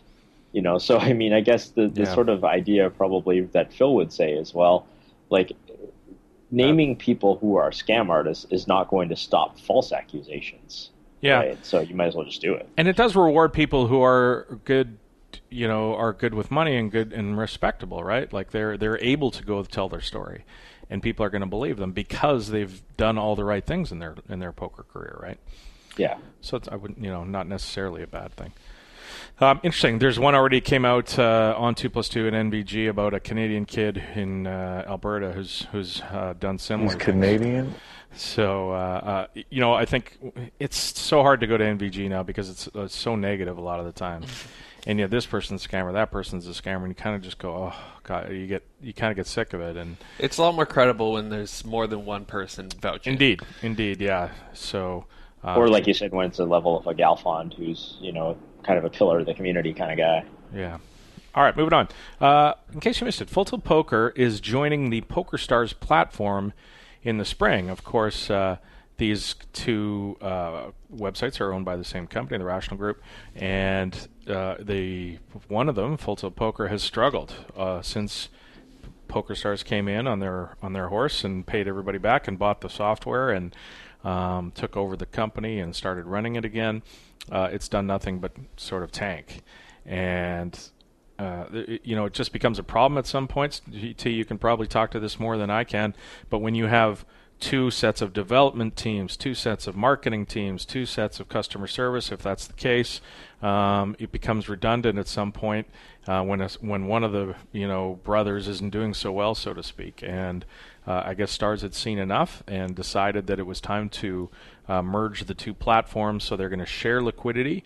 They are now. It's unclear what's going to happen as far as if you're a Full Tilt Poker player and you log into Full Tilt Poker, your client, if it's going to be the Stars client with Full Tilt colors on it, or if you're just directly logging into the Stars client. I think that's a bit unclear, but they did say there's one account for the platform going forward. This is going to be in the spring.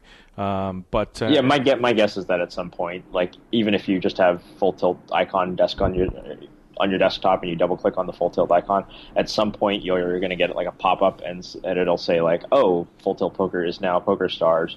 Click here, download, and then you just get a PokerStars client. I suspect that's probably what's going to happen.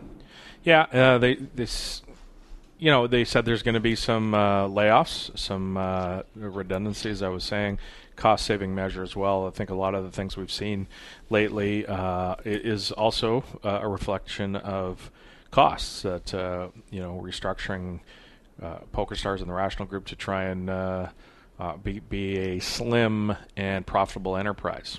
I mean, clearly offshore it's the gambling websites. Yeah, right. Clearly, it's the right move. I don't think anybody will argue the fact that we're talking about this like in the second hour of the show.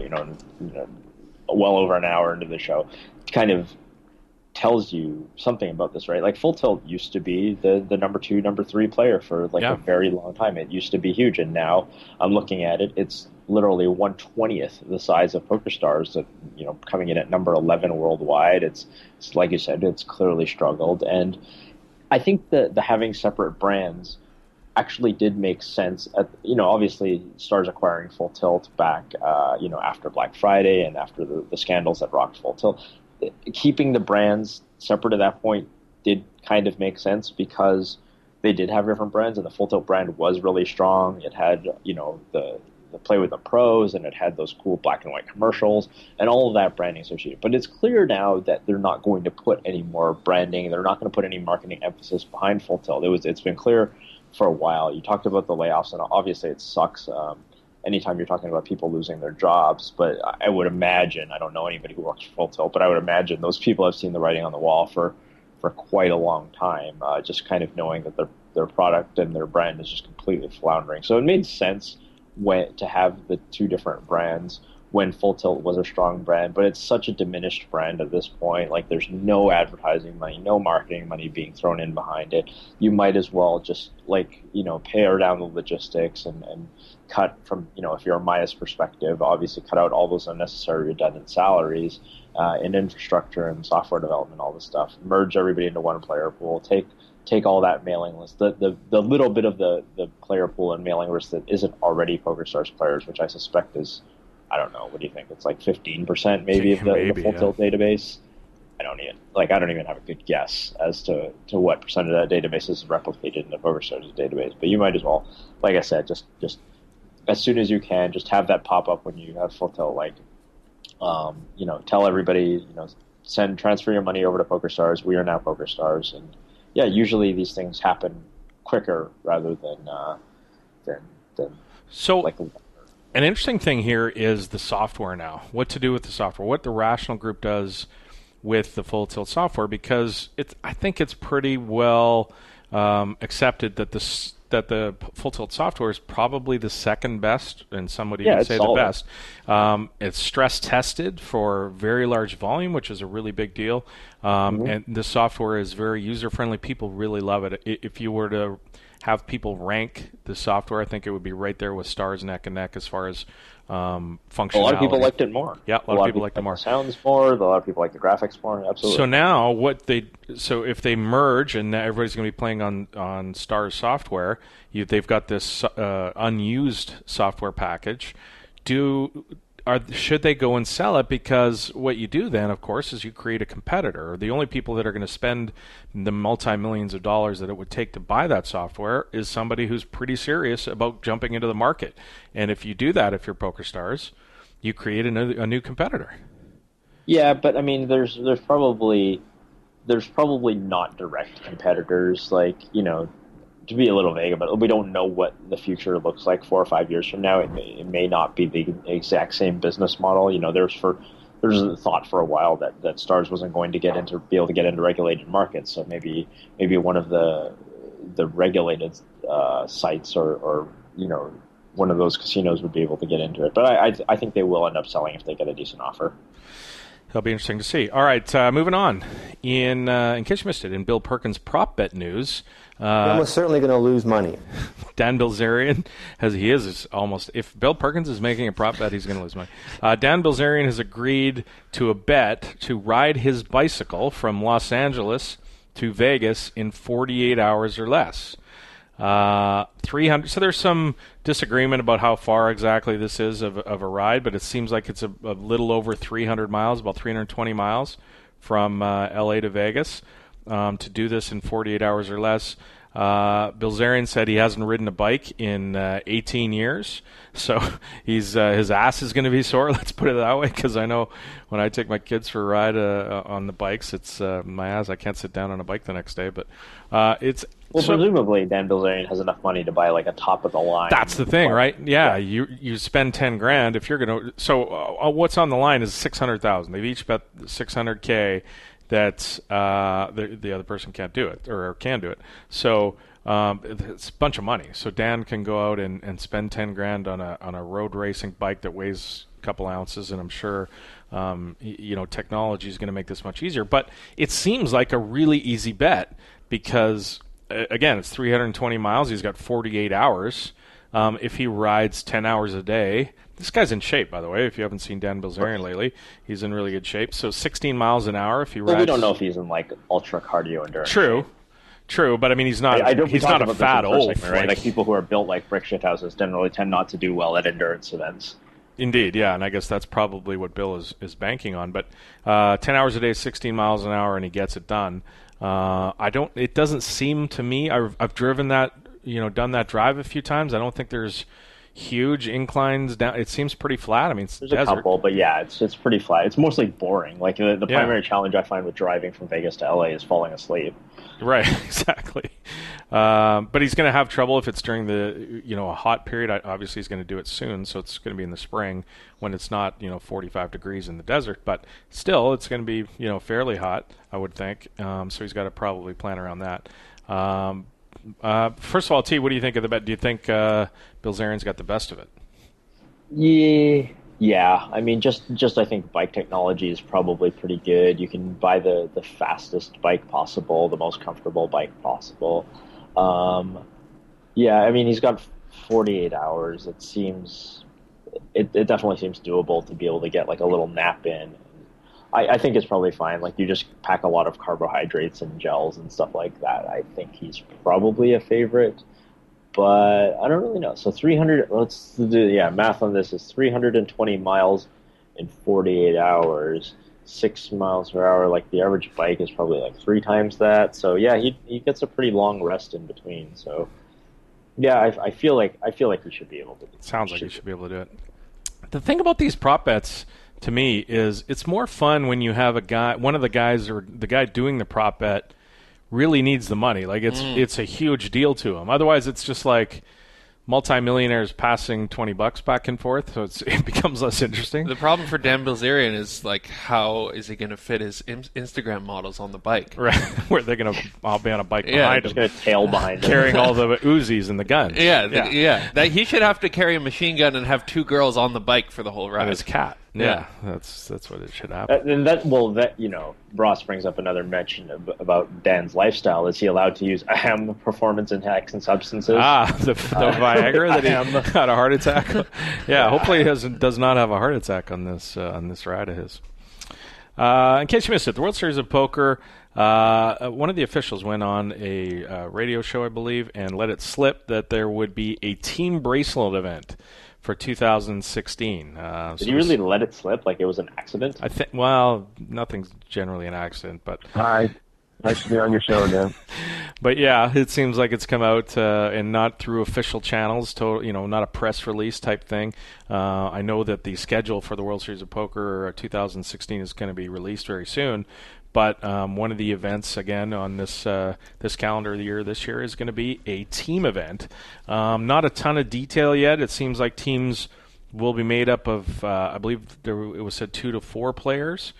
And if you think back, we've had team events in the past. For those that haven't been around for a ton of years, not that I ever was around when this happened, but I remember a lot of talk about it because one of Doyle's bracelets was in the mixed doubles event that they used to have in sort of the late 70s.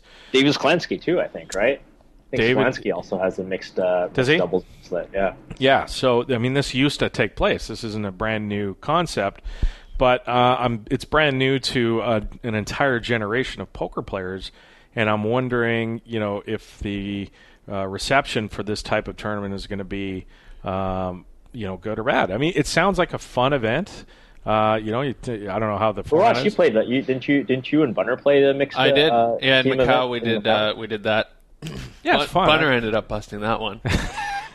Yeah. Hey, but at least he didn't fold queens under like MJ. Queens pre-flop. Yeah, when MJ and I were in one, that was crazy. Oh, geez. Yeah. So I mean, I think it'll be a success just based on the fact that it's a novelty and people like doing that, and I think poker players are social in their own sort of weird, awkward way. So it'll be popular. I think so too. I think it'll be a fun event, and especially at a small buy-in. Like if it's like $1,000 combined buy-in, so it's like $500 a guy. It'll be really popular. Is that a competitor to the GPL? Can they play in that? Yeah, the team. You can wear whatever you want to. Indeed. In case you missed it. Wait. Sorry, you want to talk more? Yeah. I mean, I just wanted to say, like, if it's just a no limit hold'em event, that's lame as shit. Yeah. Clearly the best format for a team event is a mixed game. Like, it's so obvious in my mind, and it blows my mind that nobody has done this. That to run I don't know if a 10-game tournament is realistic because then you have to have like a team of 10. You really cut down. Yeah. But the bare stone minimum for a team event is mixed no limit hold'em PLO, right? So you're a no limit hold'em player, your buddy's a PLO player. You guys are like, we would crush if we could do this against it. We would be the best. That would do so well. But I mean, what I would really probably want to see is something like horse or 8-game, or maybe like horse with no limit hold'em tacked on at the end, like teams of 6. Like that would be a legit fun thing to find like a horse team, like an end horse team or something like that, where you find like the best stud player that you can find and the best 08 player that you can find, the best limit hold'em player you can find. Like that's awesome.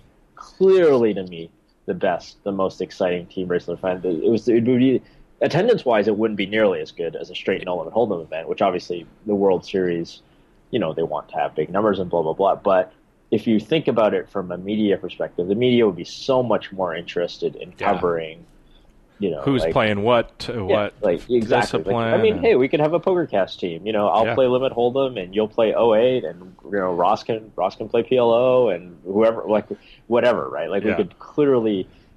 There's clearly so much fun that could be had with a mixed game team event. I think the problem there would be if the buy-in, like you're saying before, if it was big, people would, like, let's say it's a $5,000 horse event, and you look and you see Phil Ivey's playing stud, and Negreanu's playing. But it wouldn't be because it's a 1,000. You wouldn't. There will be. No, I'm saying if it was a $5,000 event, it would suck.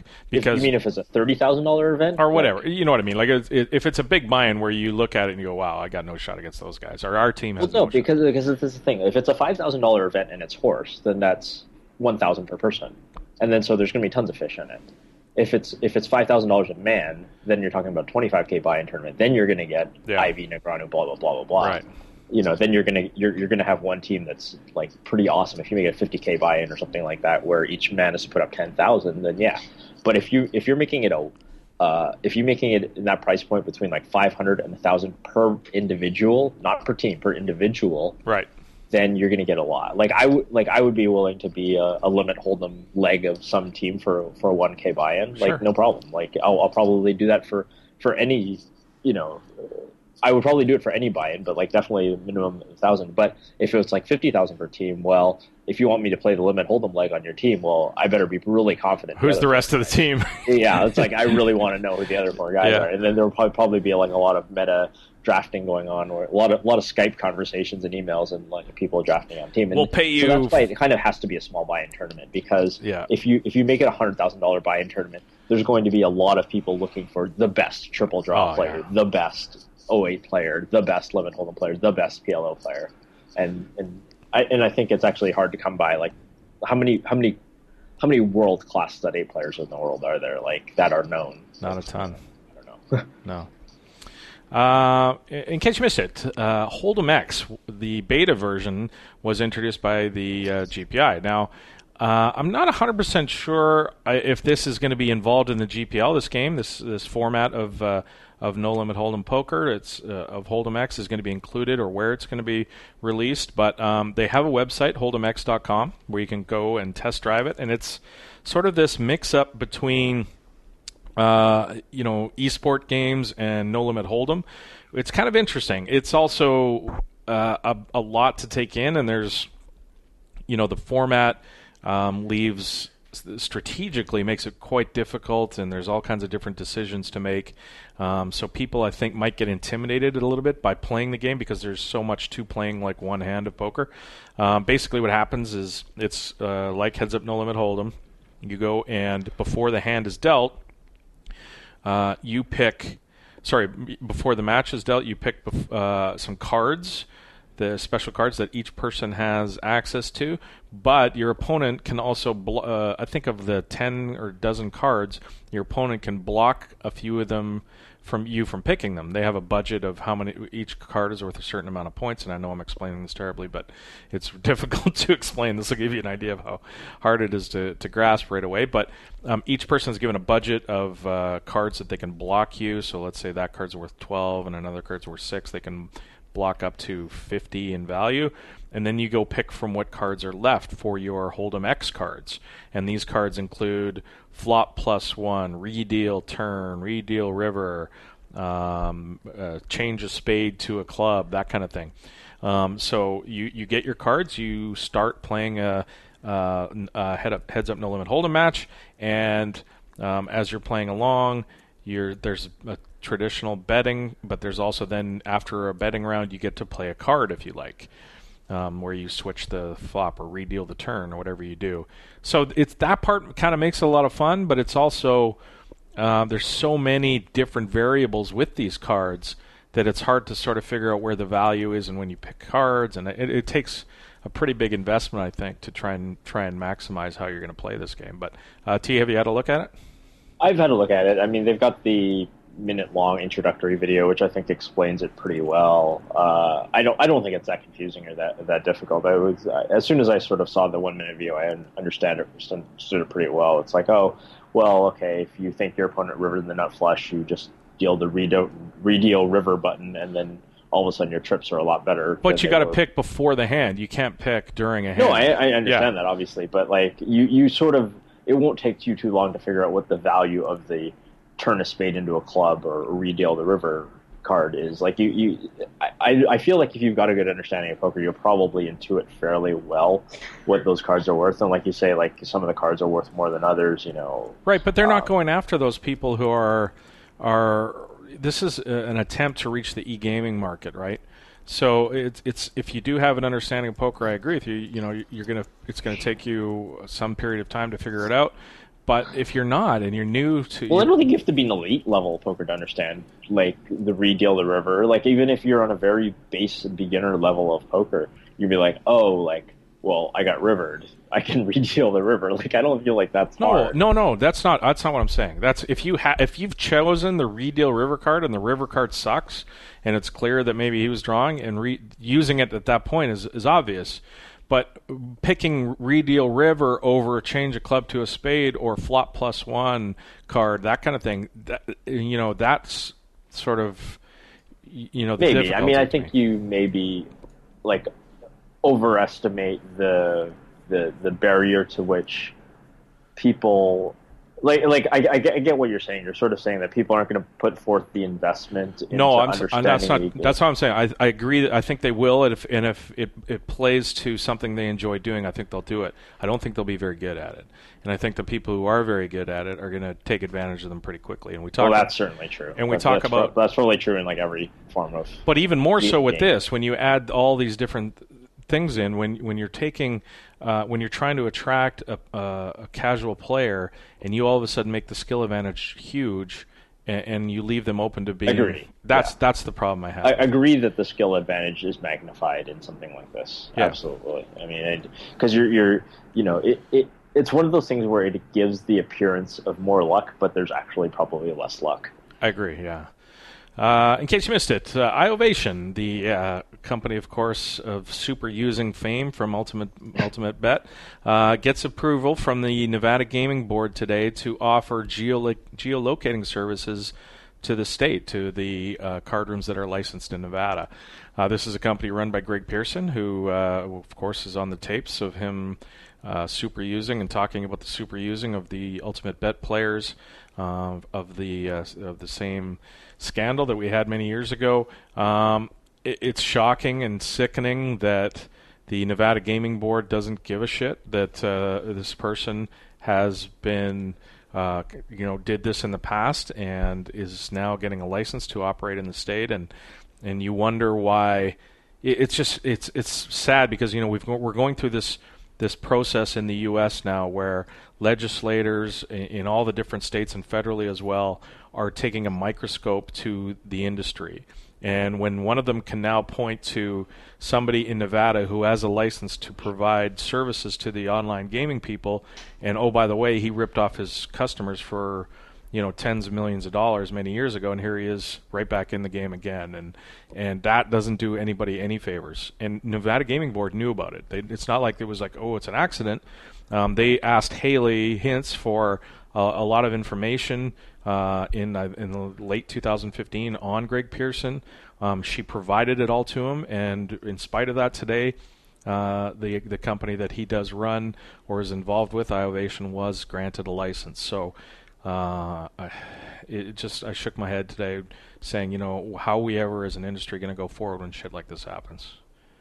Yeah, I mean, what's there to say? I mean, Greg obviously has some pretty impressive lawyers. That's what I was saying. And the frustrating thing is, okay, so you've granted this guy a license.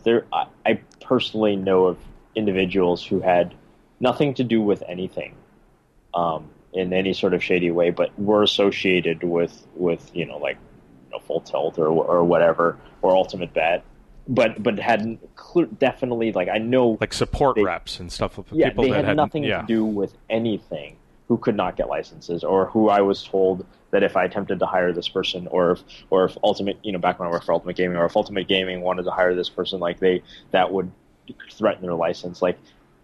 It's pretty wild that people who I know were pretty much completely innocent of anything shitty, would be denied license. Yet the guy who's completely guilty of it does get a license, right? Yeah.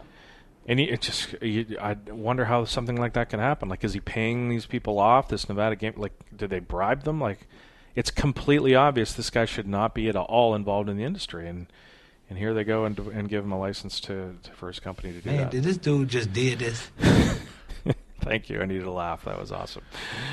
All right. In case you missed it, Winamax, the French network, credits a player's account €1.5 million by accident, which Ross Henry. Pretty awesome. That by accident, that doesn't raise any flags. So what happens was this guy had an account on Winamax network. He was supposed to be given a bonus, I believe, of $1.05. What's euros? What is it? 5? I think it was cents euros as well. They're still called cents. Okay, $1.05 euros. He was supposed to be credited this small amount in a bonus. Well, he got credited $1.5 million instead of the €1. The guy typed in 6 zeros by accident. How does that? Yeah, exactly. So anybody could do that, right? But anyway, it took some period of time for them to catch it. The guy played poker with the money. He made a bunch of sports bets. He withdrew $8,000, and then they discovered the error. And they're now, of course, took the money from his account, and now they're asking for the money that he withdrew to get it back. And the guy's not cooperating and not sending it back, which is theft, I believe, at that point, because he knows. Yeah, I would be interested to see how this shakes out, of course. So, I'm sure what probably happened to be, he probably went to go, like you said, just donked it off in a bunch of different places. Now, it'd be interesting. I don't think he played any poker, right? So it'd be interesting, if he donked No, he did. Off. He did play poker. Oh, he did? Okay. So yeah. I'm sure he donked it off to some high-stakes players, which they have no recourse of collecting that money. the sports bets or whatever money he withdrew to his bank account, they probably do have legal recourse to collect. So I'll be interested to see how much of it they end up getting back. But yeah, surprised that the guy didn't go find somebody to chip dump to, at some point, and then then you are sort of getting in a pretty legal there's not much difference between that and cashing out the money yourself, right? Like if you just dump the money to your friend's account and your friend cashes it all out, and your friend has never played 400, 800 no limit before or whatever you're playing, it's gonna be pretty goddamn obvious what happened here. So I mean, I don't think you would have to if you had 20 people create accounts, and you'd have to be pretty clever about how you chip dump, as opposed to just. I mean, I think if you were to do something shady, the best thing to do is do what you guys did, and just try to make some bunch of huge sports bets and free roll it, right? So bet $50,000 on some soccer game. If you win, you just keep the profits from it, and if you lose, whatever. I mean, you're basically free rolling. But how does they not realize that they have €1.5 million of an imbalance somewhere? I mean, this is the thing, with back-end software systems that are not really well designed, is that there's not necessarily auditing or somebody looking at it, right? But it is surprising. Even at Ultimate Gaming, we were a tiny little operation compared to something like Winamax. Anything like this would definitely have been discovered within 24 hours. But the main thing is that it just wouldn't have happened, right? Because you could just set something easily in the software. It says any change to a person's account over $1,000 requires a supervisor password. One line of code. That's it. You need a second person looking at it, because that's really all you need, right? But sometimes what happens in these cases is say you have a shitty supervisor, right? And then you have support teams, and the supervisor can't be bothered. He'll just tell the rep, okay, my password is, Carnival 123 or whatever like that. And so now all the support people know the password. They know not to bother the supervisor because the supervisor doesn't want to be bothered. Yeah. So everybody knows the supervisor's password. So he just types in, logs in with his own password, and then uses the supervisor password, and that's the way to do it. So, bad controls, bad systems, blah, blah, blah. People are probably get fired, or should get fired anyway. They should indeed. All right, let's do the Invitational. This is the PokerStars Invitational for Pokercast listeners. $1.10 buy-in on Sundays, 10 a.m. Eastern, 1 p.m. Pacific time, and 6 p.m. GMT. So add it to your Sunday grind, $1.10, $500 added by PokerStars each week.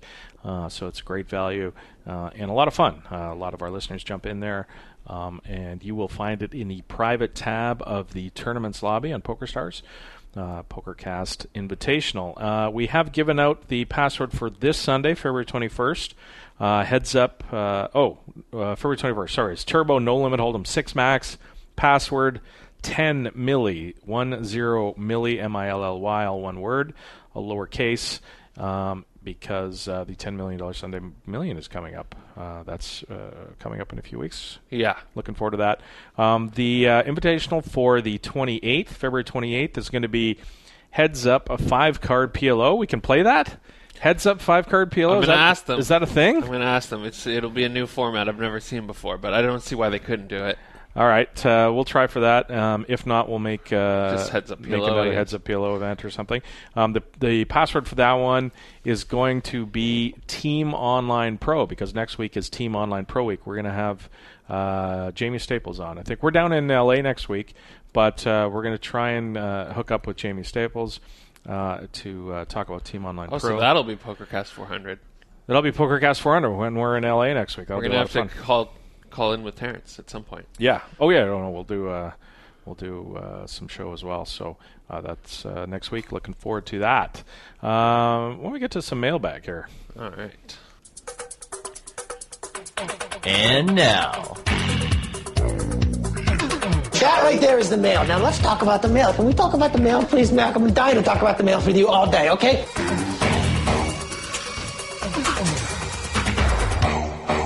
Mailbag. Email number 1. Hey, PokerCast, Adam writing to you from Dayton, Ohio, which is 3,597.81 miles from Kells. Well, nobody cooks potatoes like the Irish.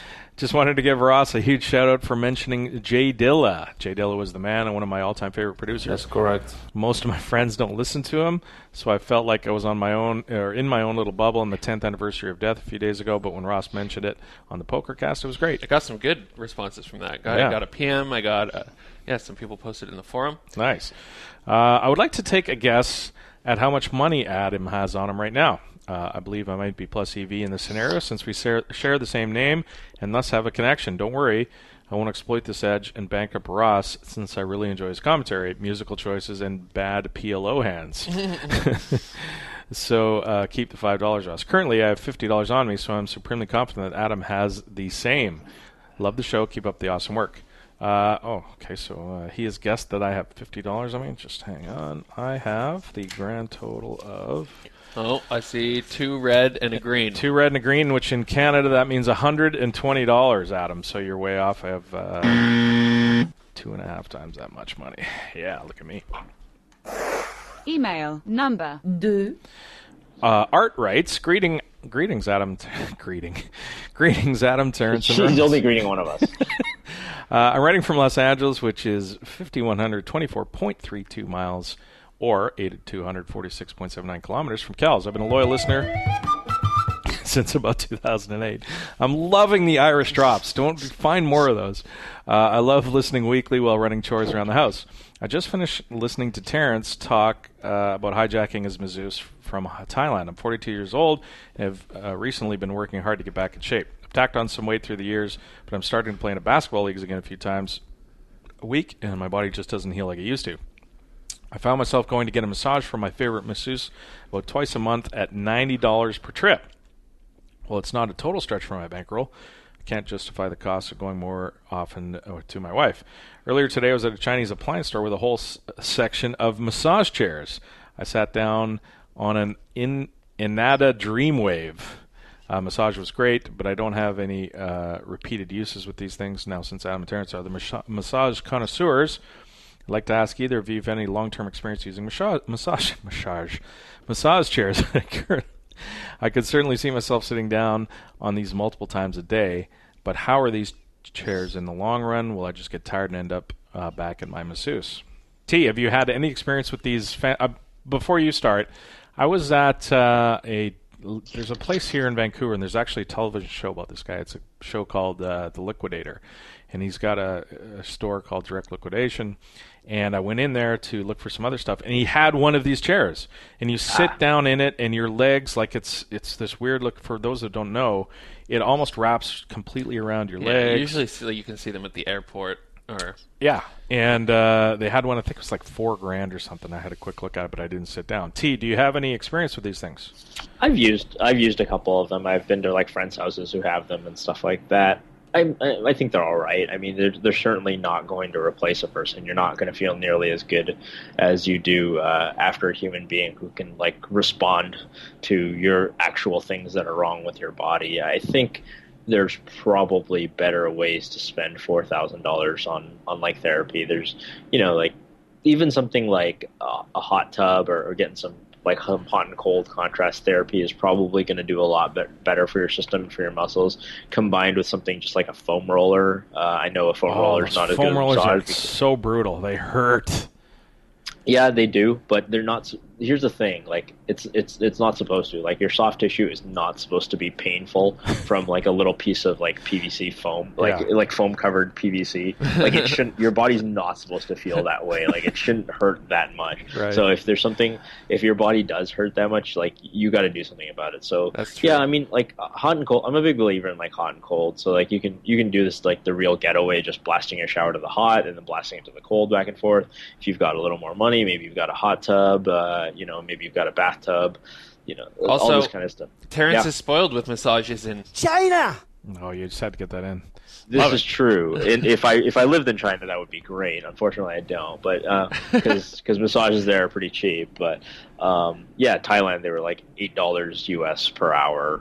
Stop it. Stop telling me that. In Hong Kong, they're not nearly that cheap. They're probably like $25 an hour here, but it's still a lot cheaper than Vancouver. Yeah. Still pretty good. But I mean, foam rollers changed my life. I've I bought one now, and they're great. I put it behind my back when I sit on the couch and play online, and I've noticed my posture is getting better. It's better, yeah. Yeah, foam rollers are good. You can use like lacrosse balls for the really brutal, like sticky parts of you that you really want to get into it. A lacrosse ball or a soft ball, like a tennis ball, is sometimes for the less sticky parts. So yeah, you can get like the lacrosse ball, the tennis ball, and the foam roller, and that's a good number of torture devices. Why aren't massages as good when you're doing it yourself, rather than when you have somebody? Yeah, like. It's weird, right? Like you can. Well, that's the thing. That's the thing about like having a lacrosse ball or a foam roller, right? Is that it'll hit a spot on your back that you wouldn't actually be able to access with your own hands, right? Yeah, I suppose. All right. Email number 3. John Paul writes, "Hi, Adam, Terrence, and Ross. Thanks for answering my question about PLO a few weeks back. I really like the new sponsor and hope to hear more about PLO strategy. Do you think I care? I have a new suggestion for a game. How about changing up how much money do you have on you to how much money do you have in your PokerStars account? Could be fun with your guests, and don't pretend you don't know you don't want to know how much Ben86 has in his. I think that for the inaugural edition of the game, the three of you should tell us your numbers in the next episode. Keep up the good work. Let's guess each other's star balance. You don't want to do that, T? No. Why do people? Okay, first, I've said before I don't like how much you got, because if somebody does have a large amount, like I think it's the security alert for that person, and I think this is even doubly so. No, but we always ask people before. We don't just spring it on them. Everybody before we. By the here's a behind the scenes. So before we do, how much you got with any guests before you read the email? Oh, you can say no. You're saying no. That's no problem. I'm saying no, and I don't think we should ask other people either. So. Okay, then you don't want to play. I get it. No problem. Yeah, it's a little awkward to ask. How are they going to break into your account? Well, they're probably not going to break into mine, because mine is pretty much on security lockdown. But I mean, are you new to this? Have you not heard of people's PokerStars account getting broken into? Like, am I surprising you with this news that people try to break into these others' accounts? All right, sure. Have you not been doing a poker party for the last 10 years? The game is off. No problem. I mean, yeah, the voice of reason sort of triumph. We need the voice of reason every once in a while, because we get out of hand and we do stupid shit, and we need the voice of reason. Before the show, me and Adam were like, that's funny. That That's could be good. fun. Let's do it. Yeah, now that I think about it, T is right. I'd rather not compromise my security. Okay, good. Email number 004. Hit my Jones up on the low. Polly Walnuts writes, Adam, Terrence, and Ross. I'm from Central California, something like 5K from Kells. Enjoy your podcast every week, especially including, in case you missed it, in the Ross Report. You said you're out of email, so here you go. I'm a Holdem player just getting started in PLO, and I have a question about a hand I played recently. 1-2 live game, seven-handed. Live home game, seven-handed. Fold to the cutoff, who limped. I raised to 9 on the button with the ace, king, queen, jack, the ace, queen of clubs. The big blind and the limper called. 28 in the pot. I have 130 behind, and both players have me covered. The flop is 10, jack, 6, rainbow with one club, so I have top pair, a wrap, and backdoor nut flush draw. Big blind bets 15 into 28, and the cutoff calls. I raise the pot to 88, leaving only about 40 behind. Big blind folded, and the cutoff thought for a while and called. Was I wrong to raise on the flop? I figured I was ahead of my opponents. I figured I was ahead if my opponents were drawing, so wanted to get my money in the pot, thinking that if somebody had flopped a set of jacks or tens, I would have seen a bigger bet from the big blind raise from the cutoff. The turn was the 6 of hearts to pair the board again. For those that don't remember the flop, which was 10, jack, 6, so 6 on the turn, and the cutoff put me all in. I called. He showed 10, 10, 4, 4, giving him tens full of sixes. Should I have saved the crank call on the turn? I doubt he'd bluff, giving me 6 to 1 on whatever call, but question mark. Thanks for your thoughts. Keep up the good work. Okay, so I love getting this money in on the flop, getting as much as you can in. You've got top pair and full wrap and backdoor draw. You're up against a set of tens, which of course, because you have a jack, is the likely hand that's going to call you in that spot, or maybe 10 jack. T, what do you think of the hand? Yeah, I mean, I certainly don't think it can be wrong to get the money in the flop. I sort of like calling on the flop, not because we're ever not going to put all our money in, but basically because I think it covers calling when you have even lighter hands to protect from people like double barreling against you too frequently when you don't have much. So I think when we do have a pretty big hand like this, I think it's okay to call a hand like this in position, since we are going to be calling light on the flop so often, I think, in position when people lead out in spots like this. So that would be the only thing. But again, like, if you get all your money in, that's obviously fine. Like, you're never going to be in that bad shape here. And then the turn, when the board pairs and he bets the 40 into you, can you find a fold at that spot? No, I mean, I don't, like, the logic sort of is a bit weird, right? Because he says, oh, he wouldn't bluff getting 6-1. Well, it's like, well, if your response to that is fold, people are sure as hell going to start bluffing getting 6-1, right?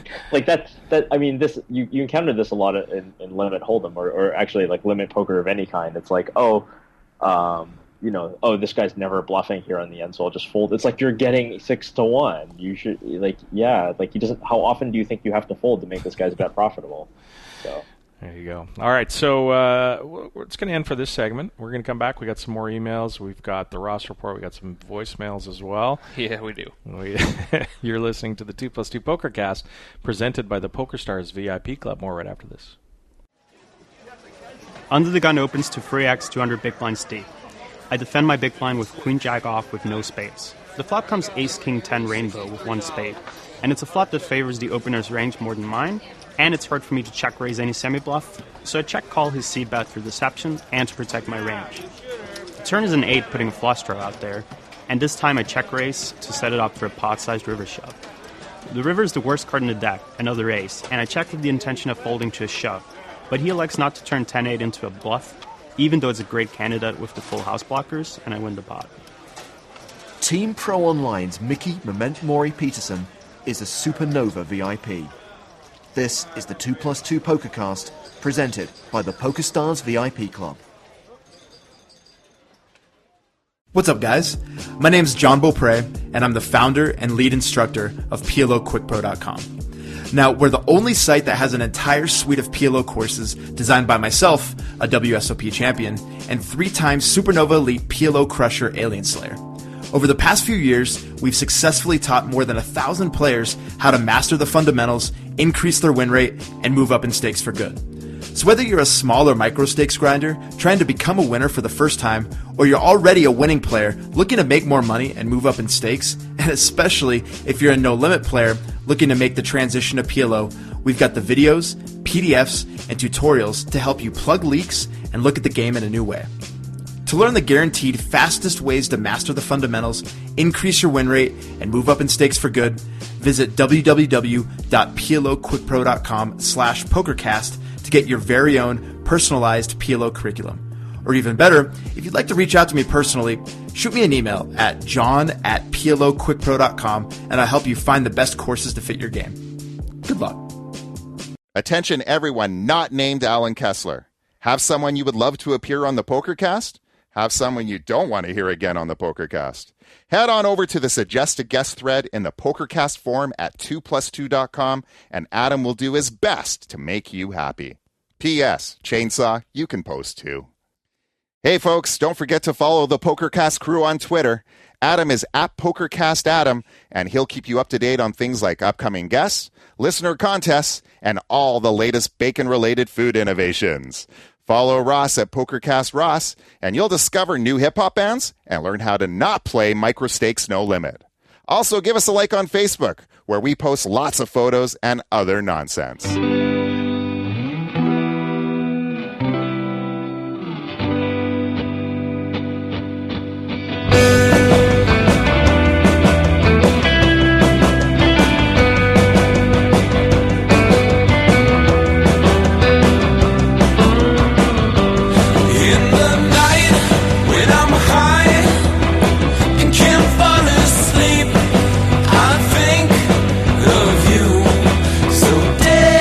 So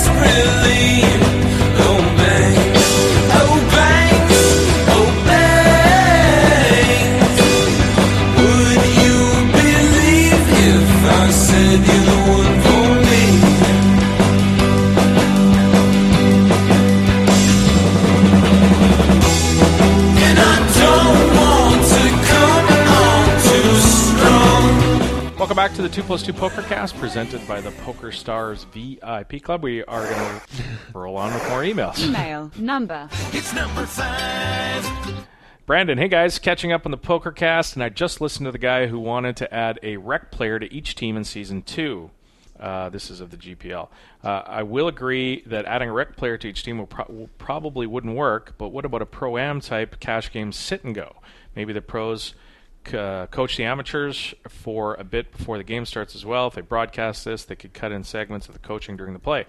Maybe as the GPL played down, the top 2 teams each get to put in 3 rec players and 3 pros for a cash game before the finals. Could lead to some fun commentary, play, and entertainment. I think there's room for all this kind of stuff to add to make it more of an event. I don't know that they should do this right off the go, or he was saying in terms of Season 2, but there's certainly some different things they could do to make it more broadcast friendly. T, what do you think? Yeah, well, I feel like they've tried stuff like this with celebrity poker to some extent, right? Where you have like a lot of these celebrities who don't really know how to play poker, and then you've had them like call and they talk to. Remember the lounge pro. with Phil Gordon and was the celebrity poker? What was the guy from Kids in the Hall was the host?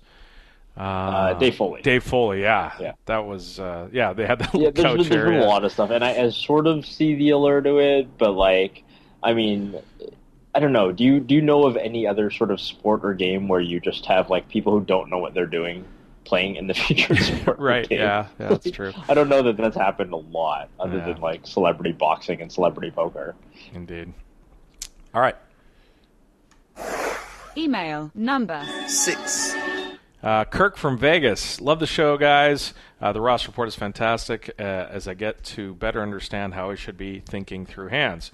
I play on the weekends as recreation or to relax. I find it mentally stimulating, and I'm a competitive type person, so that feels the need. While playing for life-changing money in a $3 rebuy and add-on deep stack full ring Holdem event on WorldSeriesOfPoker.com, I had a hand at the final table that I'm not sure I played correctly. Sorry for the vague hand description, but I didn't write the details down yesterday.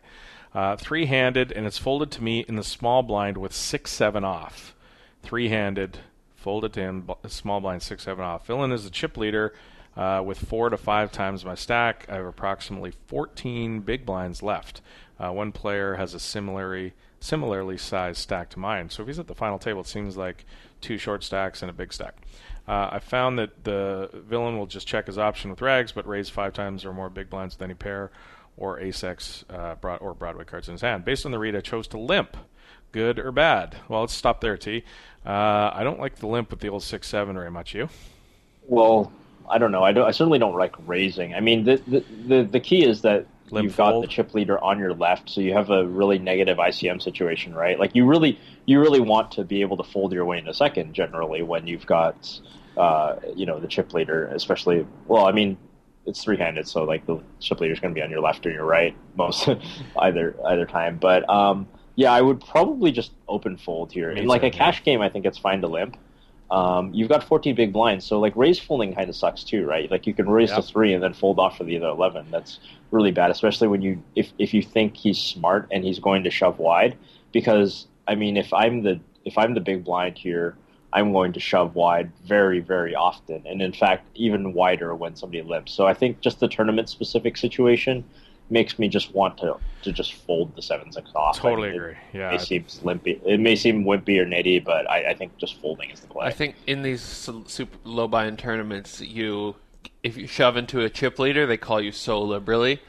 Like, well, he's almost correct at some point, right? If he's got that many big blinds and there's 2 you should be calling. stacks, I mean, yeah, if somebody shoves on you, you should be calling with any ace, basically. Yeah, and if there's 2 short stacks and the guy has all the chips in the big blind and you limp, I mean, his raising range should be pretty wide there, right? I mean, he knows he's going to put you in a terrible ICM spot a lot of the time, so I just hate limping in that spot. Anyway, let's move on. He does limp. The villain checks. The flop comes 9-8-5. Bingo. So he flops a straight 2 spades on the flop. I don't have a spade. I check, and he bets pot. I had a couple of big blinds to the click back, raise, and he insta-clicks it, so I shove.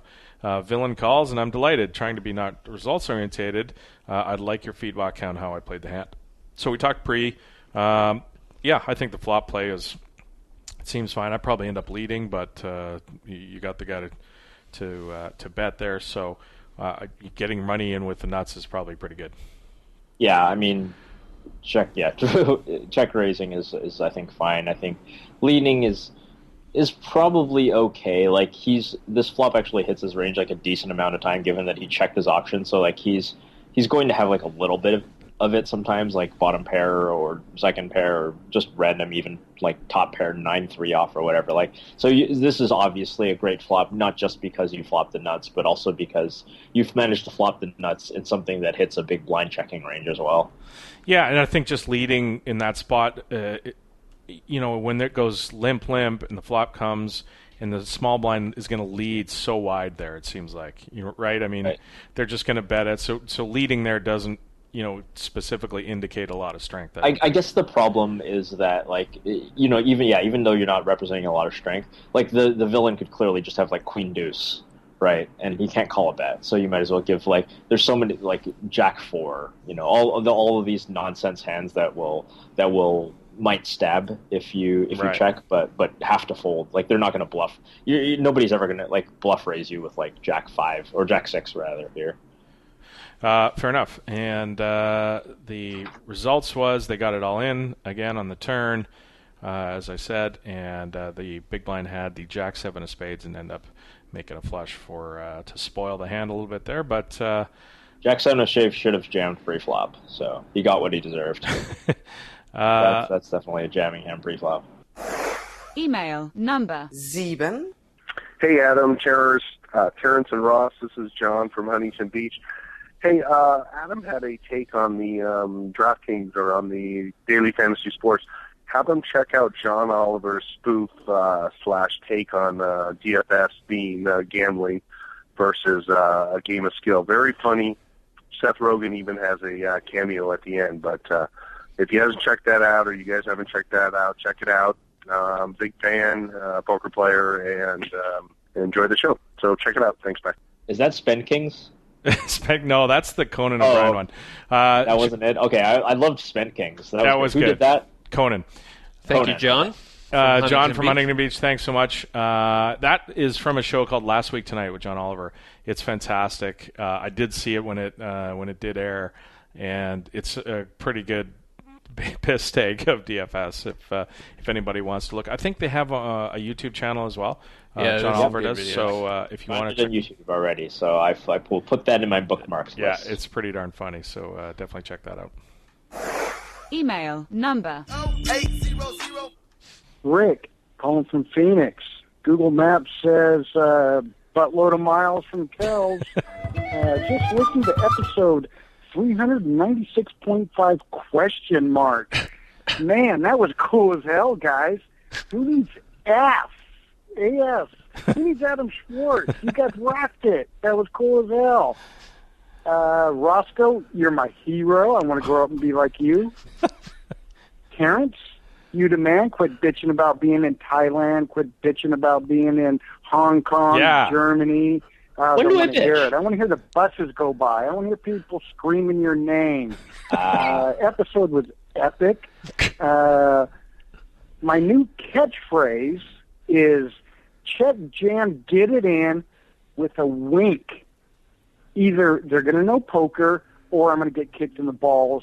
I'm willing to go for it. And loving the new sponsor, quidproquo.com. They switched from, what is it? Bovada. No limit to Holdem to PLO. Love you guys. Be cool. Late. That is very Jim Rome. I love it. Rick from Phoenix. You got that guy. You wrote that script out, didn't you? I know that one was getting played for sure, though. I can't tell it's your voice. That's pretty good. Pretty good changing your voice there. No, that was Rick. All right. Thanks, Rick. Did you, Adam? You never listened to our 397. I didn't get to all. No, I did not. Sorry. I know. I feel like a bastard. But now you missed. No, you shouldn't feel like a bastard. You should just feel like you missed out. Uh-huh. I do. It was quite the episode, apparently, according to Rick. We killed it, apparently. All right, this one, all right, you can see. All right. Email number 9.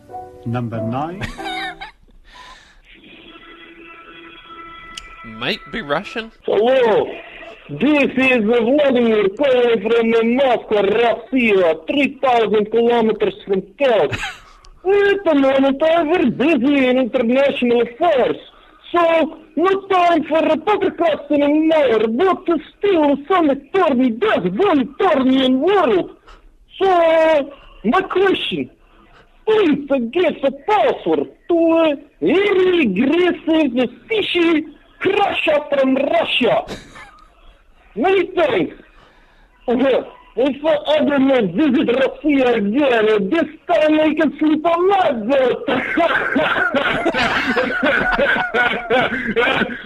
I bet people are spending Skype credit on this now. Is that it? That's it. Vladimir? I didn't understand anything after 3,000 I got some of it. I don't know Vladimir about from Moscow. I got something about the password. The laugh is hysterical. By the way, that should be our new laugh drop. Like, get that laugh as a drop instantly, and that was funny. I didn't get any of the rest of it though. So if anybody out there can give us a transcript of that phone call, we would totally appreciate it. Yep. A Russian English to English transcript. Yeah. Email number. Hey guys, I'm JM from Edmonton. I listen to you every week on my speakerphone when I deliver the mail. Yes, I'm a mailman. I have a comment and a question. I'll start with the comment. I feel like I'm talking about PokerStars and Full Tilt, direct their promotion towards Europeans more than American. Of course, they can't provide the service in the U.S., but there's still tons of players in Canada and in Brazil.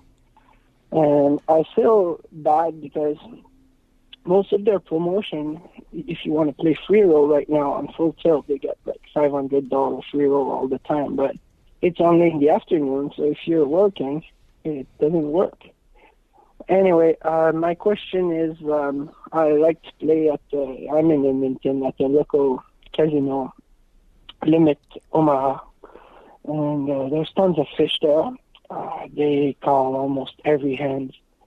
It's 3-6, and we're probably 6-7 at least in every damn pot. And I'm trying to be tight, but everyone just call, and want to see the river. So I'm wondering what would be the best strategy, because I'm new at Limit Omaha, and every time I lose, I'm just trying to keep the best hand. But those fish, they wait until the river to fold. Even if they need runner, they'll still call the flop. So I'd like to know the best strategy, and good job in your show. Thanks, JM. I appreciate it. Delivering the mail. That's a good in job. Edmonton, mind you. Delivering the mail in Edmonton. Indeed. In the cold, in the snow, in the minus 50. What is the current temperature of Edmonton? I feel like I have to look this up right now. I mean, it's cold. Edmonton in February. Cold. I'm going to go with... Oh, it's only -9 today. That's nothing by edge standards. That's balmy. Yeah, -9. All right, let's attack some of this email. So first off, as far as Amaya gearing their promotions towards Europeans, not North Americans, as JM said himself, the U.S. is not part of the target environment for them because nobody can play from there. Or at least they're not supposed to be playing from there.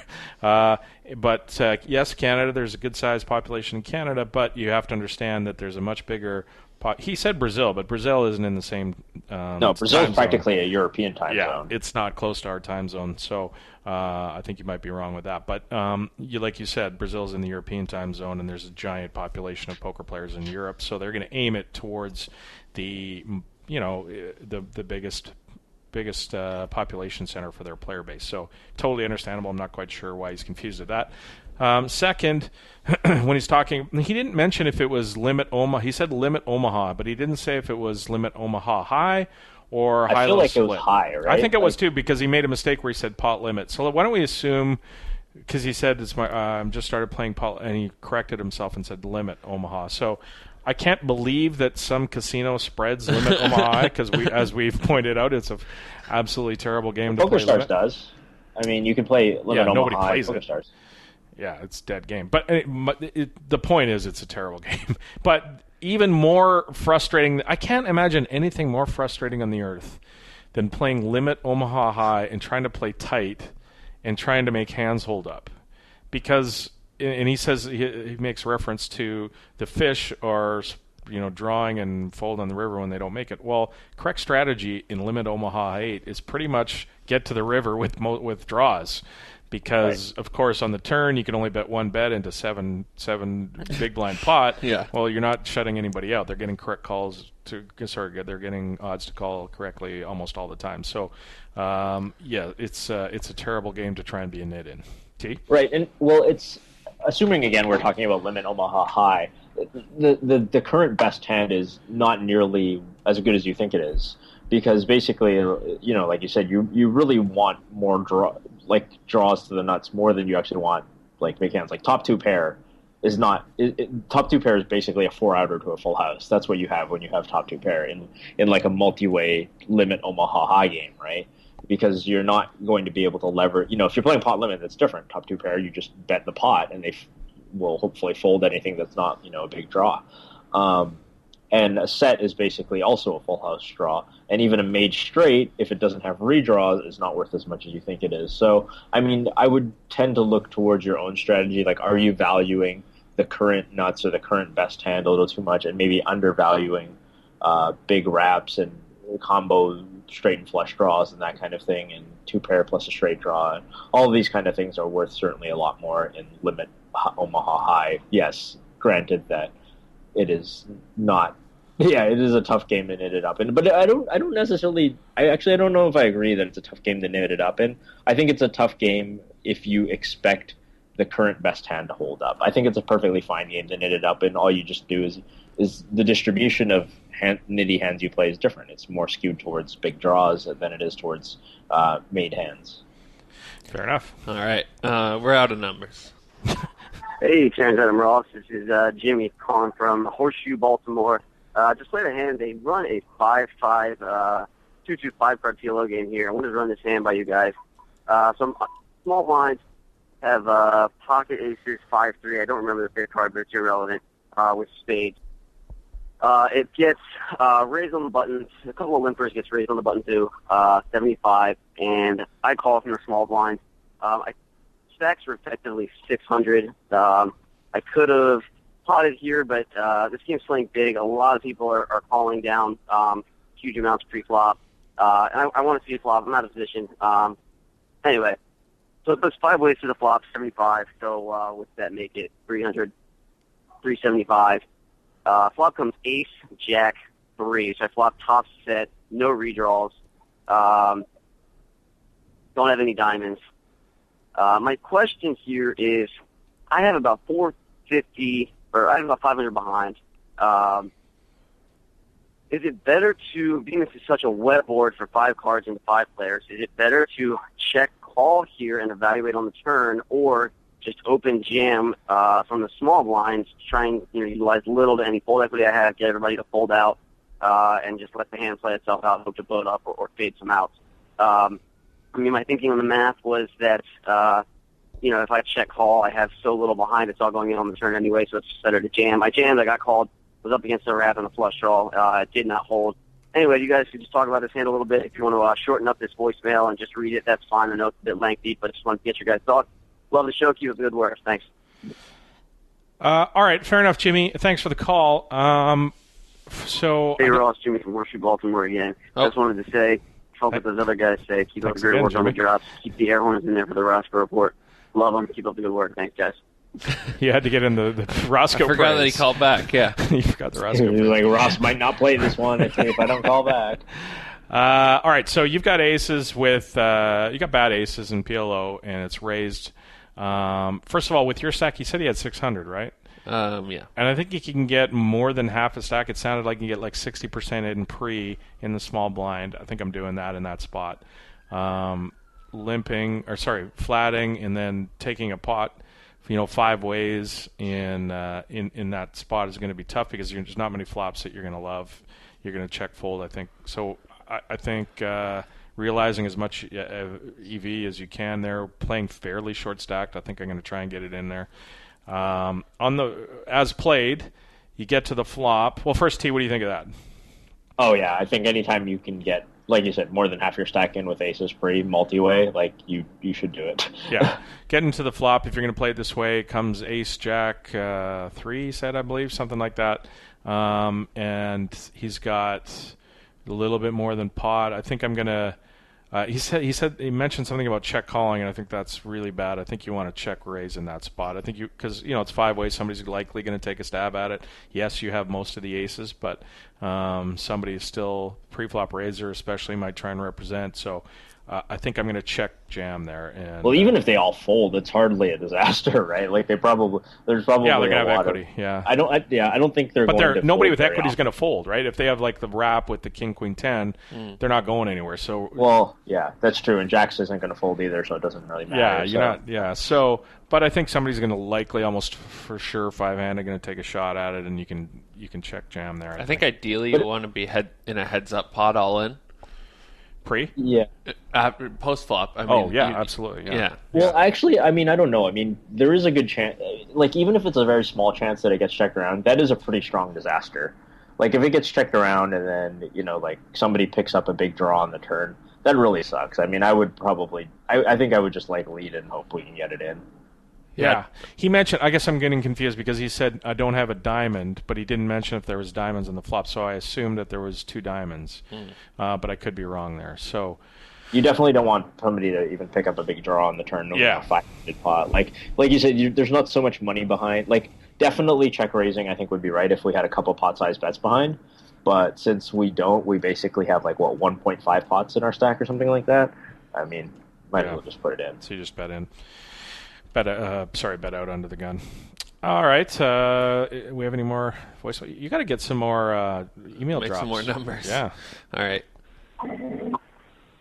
Hey guys, this is Shelby from St. Louis, Missouri. I just wanted to call and tell Roscoe that freaking voice is straight up nightmare fuel. So maybe next time, just make it low or something like that instead of like a scrambled mess. I don't know. Maybe some people aren't as bugged by it as I am, but that really freaked me out this morning. So just thought I'd let you know. Get up, guys. See ya. Thanks, Shelby. Did he say straight up nightmare fuel? Apparently, yeah. That's awesome. Must be a Missouri reference. Yeah. Straight up nightmare fuel. I love it. All right. And, our favorite caller. Oh, good. Hey guys, it's me, Luca_9. I wanted to give your listeners a chance to get on a fight pick. Okay, so I'm a Gracie Jiu-Jitsu fighter, so I understand the fight game. I'm predicting RDS pulls the upset against Conor McGregor. Hurry up and get your bets in before the bird brains get the line right, guys. Okay, how many nickels are in $7.50? $17.50. Oh, Luca. I love when Luca calls in. This is fantastic. First off, I missed the fight line. It was something about Conor Her prediction is, I believe it's Rafael dos Anjos in the upset over Conor McGregor. She hates the line. She thinks the guys have set a terrible line. She wants to take out. She might want to put a little money on Pinnacle and get a bet in. I guess so. You can get Dos Anjos right now at plus 131. But, I mean, my advice to Luca is maybe you might even want to wait. I think that line is just climbing up. You might even be able to get him at a better price and then cash in huge and then do – I don't know what it is that girls her age blow their bankrolls on. You would probably have a better idea than me, Adam. What do the Lucas of the world spend when they hit a big 5-figure score betting on MMA? More MMA bets, probably, I'm guessing. Or MMA lessons, yeah. MMA lessons, yeah. Next is how many nickels in 1750? T, how many nickels in 1750? 350. I see what she did there. I see what Luca did there. She's smart. 350. There's about 350 nickels in 1750. 350. The weekly call from Luca is fantastic. Please call again and leave us a gem on the old voicemail. Love it. Is that it? I wonder if she got in on this Kimbo Slice action. Hope so. That is the end of the voicemails. That's the end of the voicemails. All right, let's get into some Roscoe Report.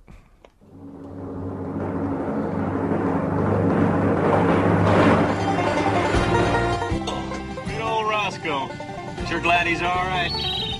Listen, boy, you gotta pick your spots good. You gotta make hay while the sun shines. Hey, God, you dipstick! It's time for a Roscoe Report.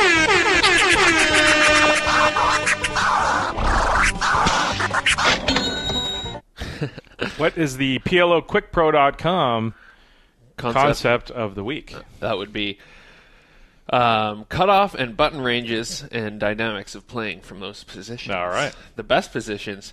Short brag here. I told you before the show. I was looking through my poker tracker.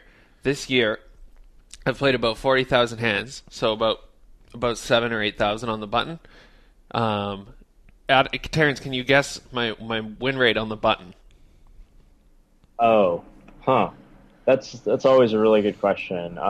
Win rate on the button. So I'm guessing it's like 7 BB 100. I don't know. I guess 10. It's 74.8.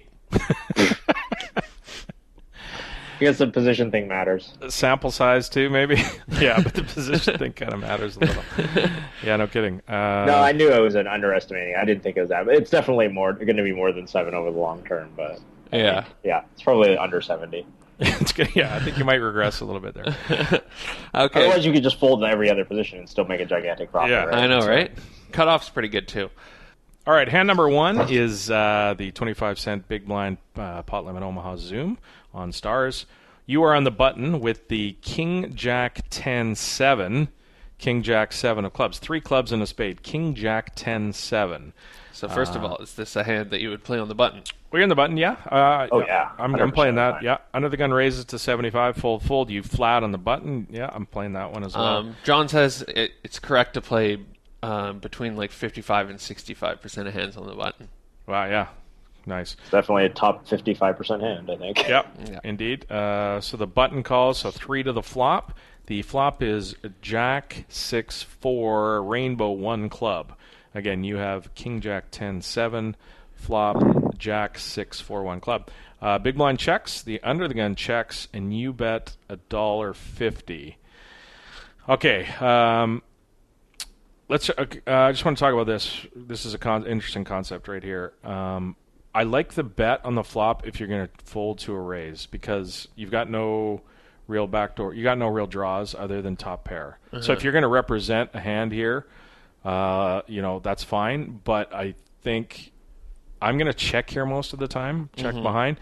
But if I'm going to lead at it, I'm going to fold to a raise. Yeah. So a little history. The villain in this hand, the big blind, I have him marked as a huge fish, and he's playing like 60-10 or something. Yeah, but people still wake up with hands. I get that, and you want to play hands against those guys. But this particular hand, I don't want to get a bunch of money. And you got top pair and king kicker basically with no draw, right? Yeah.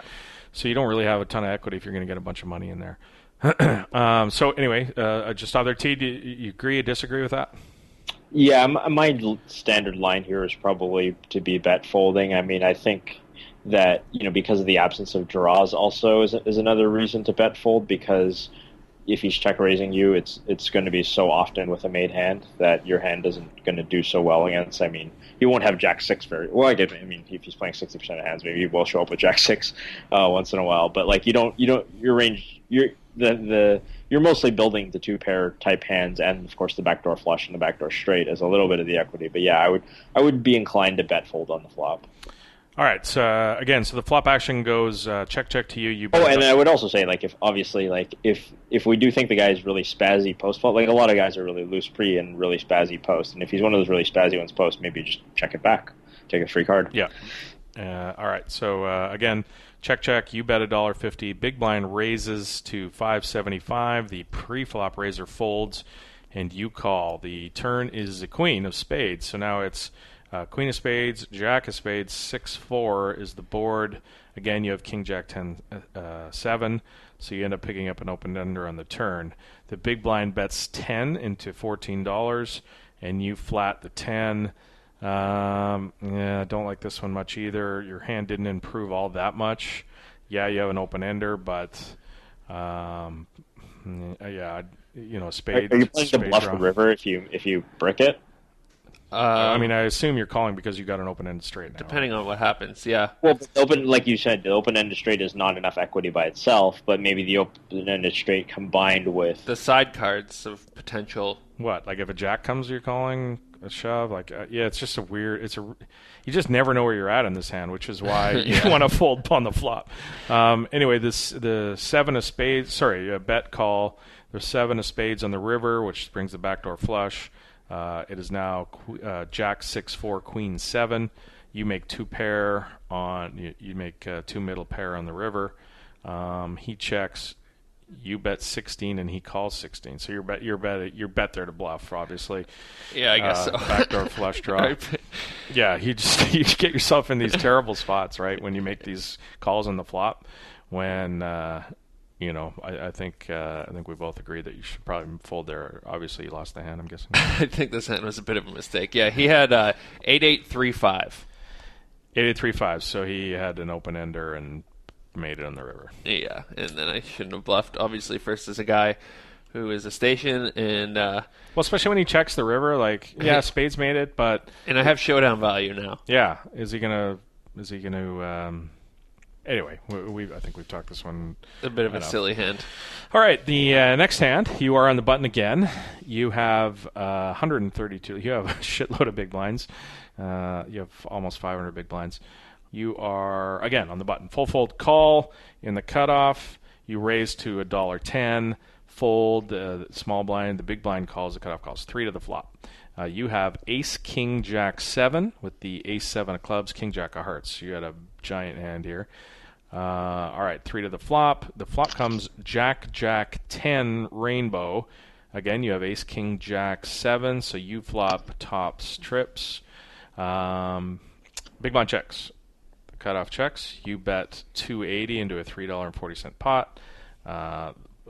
There's a fold, and the cutoff calls the $2.80. So, obviously, alarm bells going off there because pretty big flop to call. Turn is the 9 of spades. There's $9 in the pot, so a straight made it. You still only have trips. Cutoff checks. You bet $5.20 into 9. The cutoff calls the $5.20.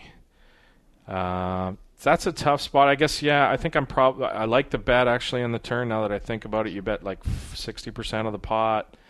And depending on what comes on the river, what rolls off on the river, you can because if he did make a straight on the turn, he's not going to probably check raise you because of the board pairs. Mm-hmm. So you're getting yourself to the river here fairly cheaply. I don't mind it.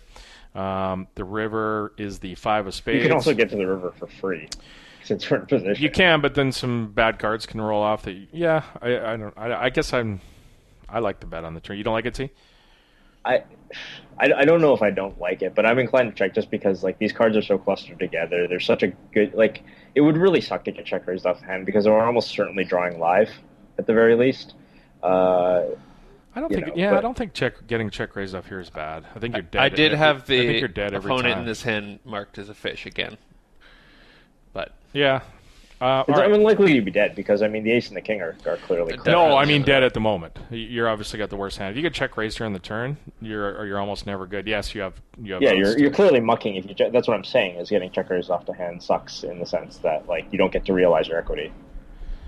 Okay, so the 9. Sorry, this is the turn. The river's the 5 of spades, so it's now jack, jack, 10, 9, 5. The backdoor spades make it.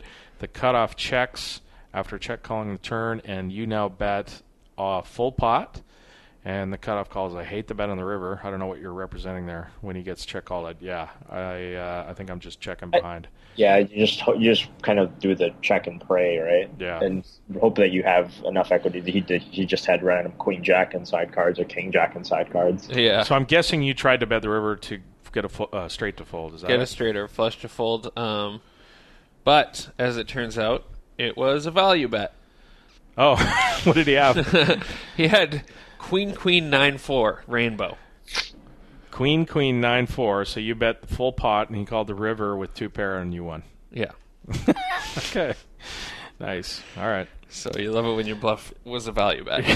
Nice. He had 3 pairs, so I mean, clearly that's supposed to be 3 of a kind. In Canada, it does. Yeah. Pretty silly situation. Yeah. Probably versus a it's a competent player, you can't play that hand profitably in that manner, I don't think. No. Yeah. And I realize that now. Okay, so this last hand I'm in the cutoff. Okay, let's go. You're in the cutoff. You are dealt the ace, king, king, jack with the king, jack of diamonds. Big hand. There is a raise in front of you. You 3-bet to 11 big blinds. You start the hand with only 300 big blinds this time. Playing super deep. The villain in the hand has 121 big blinds, so that's the effective stacks. So you 3-bet. There's a call, a flat call of the 3-bet, and the original razor call, so 3 to the flop. Again, you have ace, king, king, jack with the king, jack of diamonds. The flop is queen, 6-5, all diamonds. You flop the second nuts. Check to you. You bet half pot, 15. The villain in this hand is an aggressive regular. The villain in this hand. Okay, so you bet half pot. The button who flat called you now raises to 39 big blinds. So sorry, he started the hand with 211 big blinds is the effective. You bet half pot. He raises. Basically clicked it back. You call the raise and the flop. So let's talk about the flop first. I think I'm going to check the flop there most of the time. I don't think you're giving away too much equity by checking there. Plus, you're also almost always up against the ace of diamonds is somewhere in the hand when it's a 3-bet hand and you're 3 to the flop. So I don't know if you're always up against it. You don't have the ace of diamonds. 2 other guys in a 3-bet pot. There's generally the aces are going to be there. Obviously not every time, but a high percentage of the time. Okay. You're going to run into guys making. So now you're going to have to sweat and decide if you're going to call off a couple 100 big blinds against a guy who's trying to make a play with you with the ace of diamonds, right? Or if he has the flush, then you're screwed. So I think I'm trying to keep this pot as a little bit smaller. I'm going to check the flop and see how the play goes. T, what do you think of the flop play? I think they're both fine. I think checking is fine. I think betting is fine. I think it really depends on how often you want to, I guess, donk bet into the button, right? Right. So I mean, if you're going to do this with a pretty wide range, then you probably want to do it with a king high flush. But if you're going to, your style is more to check to the razor more often, then I guess checking is probably better. Well, he's the flat caller. Remember Ross was the right. He flatted. Yeah. So he flatted, and it's like donk checking, I guess is. Yeah, I mean, so the other thing about flatting, the other thing about checking is you get guys with jack high flush, you have the jack like 10 high flush, smaller flushes to think their hand is good at that point, and you can just they'll bet twice at least. Yeah. So. That's my preferred line in that spot. Also, I mean, it's a good option. I think this is an auto c-bet a lot though in a 3-bet pot. Board. I think you're probably right. Because that's a really good point because you're going to definitely bet this kind of flop very often as a pre-flop 3-better. So what's your plan then? If you bet the flop and a guy, just makes you play for your whole stack, are you calling down there? Depending on what happens, as we'll see in the end of the hand. But when I flop the second nuts, I mean, and somebody starts being aggressive against me, I definitely am going to go into check call mode or check fold for the rest of the hand. Right. So, but by betting, you make that much bigger, right? You make the pot much bigger. That's my true. Point. Okay, so the turn is the deuce of diamonds. So now it's queen, 6-5, deuce, all diamonds. Again, you called the raise on the flop. So now you check. The button now bets. The button bets 35 big blinds, and you call. The river is the queen of spades. So it's now queen, 6-5, deuce, queen. You check. He shoves for 124 big blinds, and you call. So my river decision here is like he's not raising and betting 3 streets with a set. So I think on the river it becomes a more clear call because the board pairs and he still bombs. Yeah, he has to have sort of both things. Like he has to have like a set or 2-pair plus the berries of diamonds. Because the set he would most likely have again is because you have ace, king, king, jack, and there's a whole bunch of action. If you're going to give him a set, he's going to have queens a lot of the time, right? So now you're saying he's got quads. So that's a hard story to buy instantly. Yeah, that's only one combination. It's of one quads, combination. Yeah. So I think I take the same line. Yeah, I think if I was calling the turn and the way it's played, and you decided to call the guy down, I'm going to call. But it's a pretty strong line. I'm going to say that. The presence of the fourth diamond should be mentioned too, because that's sort of like a blocker, right? Like there's a card that can't be in his hand. It's a diamond that can't be in his hand. So it's much different. Like if you're talking about just a queen 6-5 deuce 3 with 3 diamonds run out, then like you said, I like the thinking on this hand. I would have called the reverse. So this seems like 4 queens, nut flush, or black the bare ace of diamonds. That's what it seems like to me. Most often. Right. Yeah. So he actually had bad aces with a bare ace of diamonds, unsuited aces. So that's fun. This time you're obviously going to win a giant pot, but I think you put yourself in a lot of tough spots if you're comfortable with the variance. I guess you can play it this way. However, I think my default is to check call the flop. Yeah. So I've moved up. I built my bankroll up to have 45 buy-ins at the next level. So nice. I'm going to move up tomorrow and see how that goes. You just told us your PokerStars balance. Yeah, well, whatever. Come at me, bro. So I'm excited for next week. Nice. And so I don't know if you guys want to, but my friend Doc Ober, who tweets at me a lot, he has a couple of hands. So I looked at Doc's hands. The first hand is sort of a hand plays itself, kind of a bad beat story. Yeah. Basically, here's what happens. There's a couple of raises pre. Doc, I think, has king, queen, queen, 9. The flop comes king, 9, blank. So he's got top 2, and given the action, he's going to go through, and he was up against kings. Yeah. In fact, the way I thought that hand played out was pretty nitty. I'm really surprised he didn't get the whole stack. The guy ended up, flopping top set. He flopped top 2. They both made a full house. Yeah. I didn't have a chance to look at the second hand, but why don't we leave it there for now? We're going to head to Los Angeles next week. Hopefully we can hook up at some point and bring you in and brag that we're in a cool city as well. Legit. Yeah, I'm looking forward to the trip report. Ross's first trip to LA, as we've mentioned a few times. I'm excited on your behalf. Right. Don't drive through Watts by accident with all of your bankrolls. No, bad idea. We're heading down for the American Poker Awards at the SLS Hotel in Beverly Hills. So that should be unless Alex has pulled your invitation by now. Unless Alex listens to the show, and then we're not going. No, which he often does. So you have to give him a little credit. Like he it's not that he can't take the criticism. He does. He takes he sometimes takes the criticism in a way that's not really in his own best interest. Sometimes, yeah. Well, he wouldn't be the only one on the planet that does that. Yeah. All right. Well, LA listeners, tweet at us. Yeah, tweet at us. We're going to try and go to Attell at the Improv on Friday, I believe it is. Yeah. Yeah, we're going to try to do that. We're going to have to eat chicken and waffles. Well, you want to go to Roscoe's Chicken and Waffles? It's not that far from the hotel, actually. Roscoe's? Yeah. Oh, Roscoe's is awesome. It's great fun. Yeah, we're going to do a bunch of stuff. I should walk in there with a boombox playing my drop over my head. That'd be good. Yeah. We'll go to the Commerce. We'll play a little poker at the center of the poker universe. Love it. And maybe head to the Bike. It's not too far away. We'll take Ross on the poker tour of Los Angeles. Should be a lot of fun. If anybody Ross has got to play in the section where you get noodles. Ross has got to be able to eat some free noodles at the Commerce. There's no free food anymore at the Commerce. Oh, really? Oh, okay. Yeah. Never mind. Forget what I said. That was the thing that Lyman complained about all the time. No free food. You don't eat food at the casino. And Commerce has really good food. Yeah. Obviously, you'd want to play PLO because the old man coffees. Maybe I'll go play a PLO session with Lyman. That'd be fun. Go over the Bike and play. I've watched that game play. It is an extremely high variance game. It'll be fun. Maybe I'll go jump into that. All right. If anybody is in LA and wants to hang out or whatever, one night we're in the Commerce and have some beers, shoot us a tweet on the old Twitter, and we'll see if we can't hook up and have a little bit of fun. All right, everybody. Thanks for listening to the show this week. We don't have any guests to thank because we didn't have anybody on the show. But thank you to us. Thanks to the three of us. Thank you.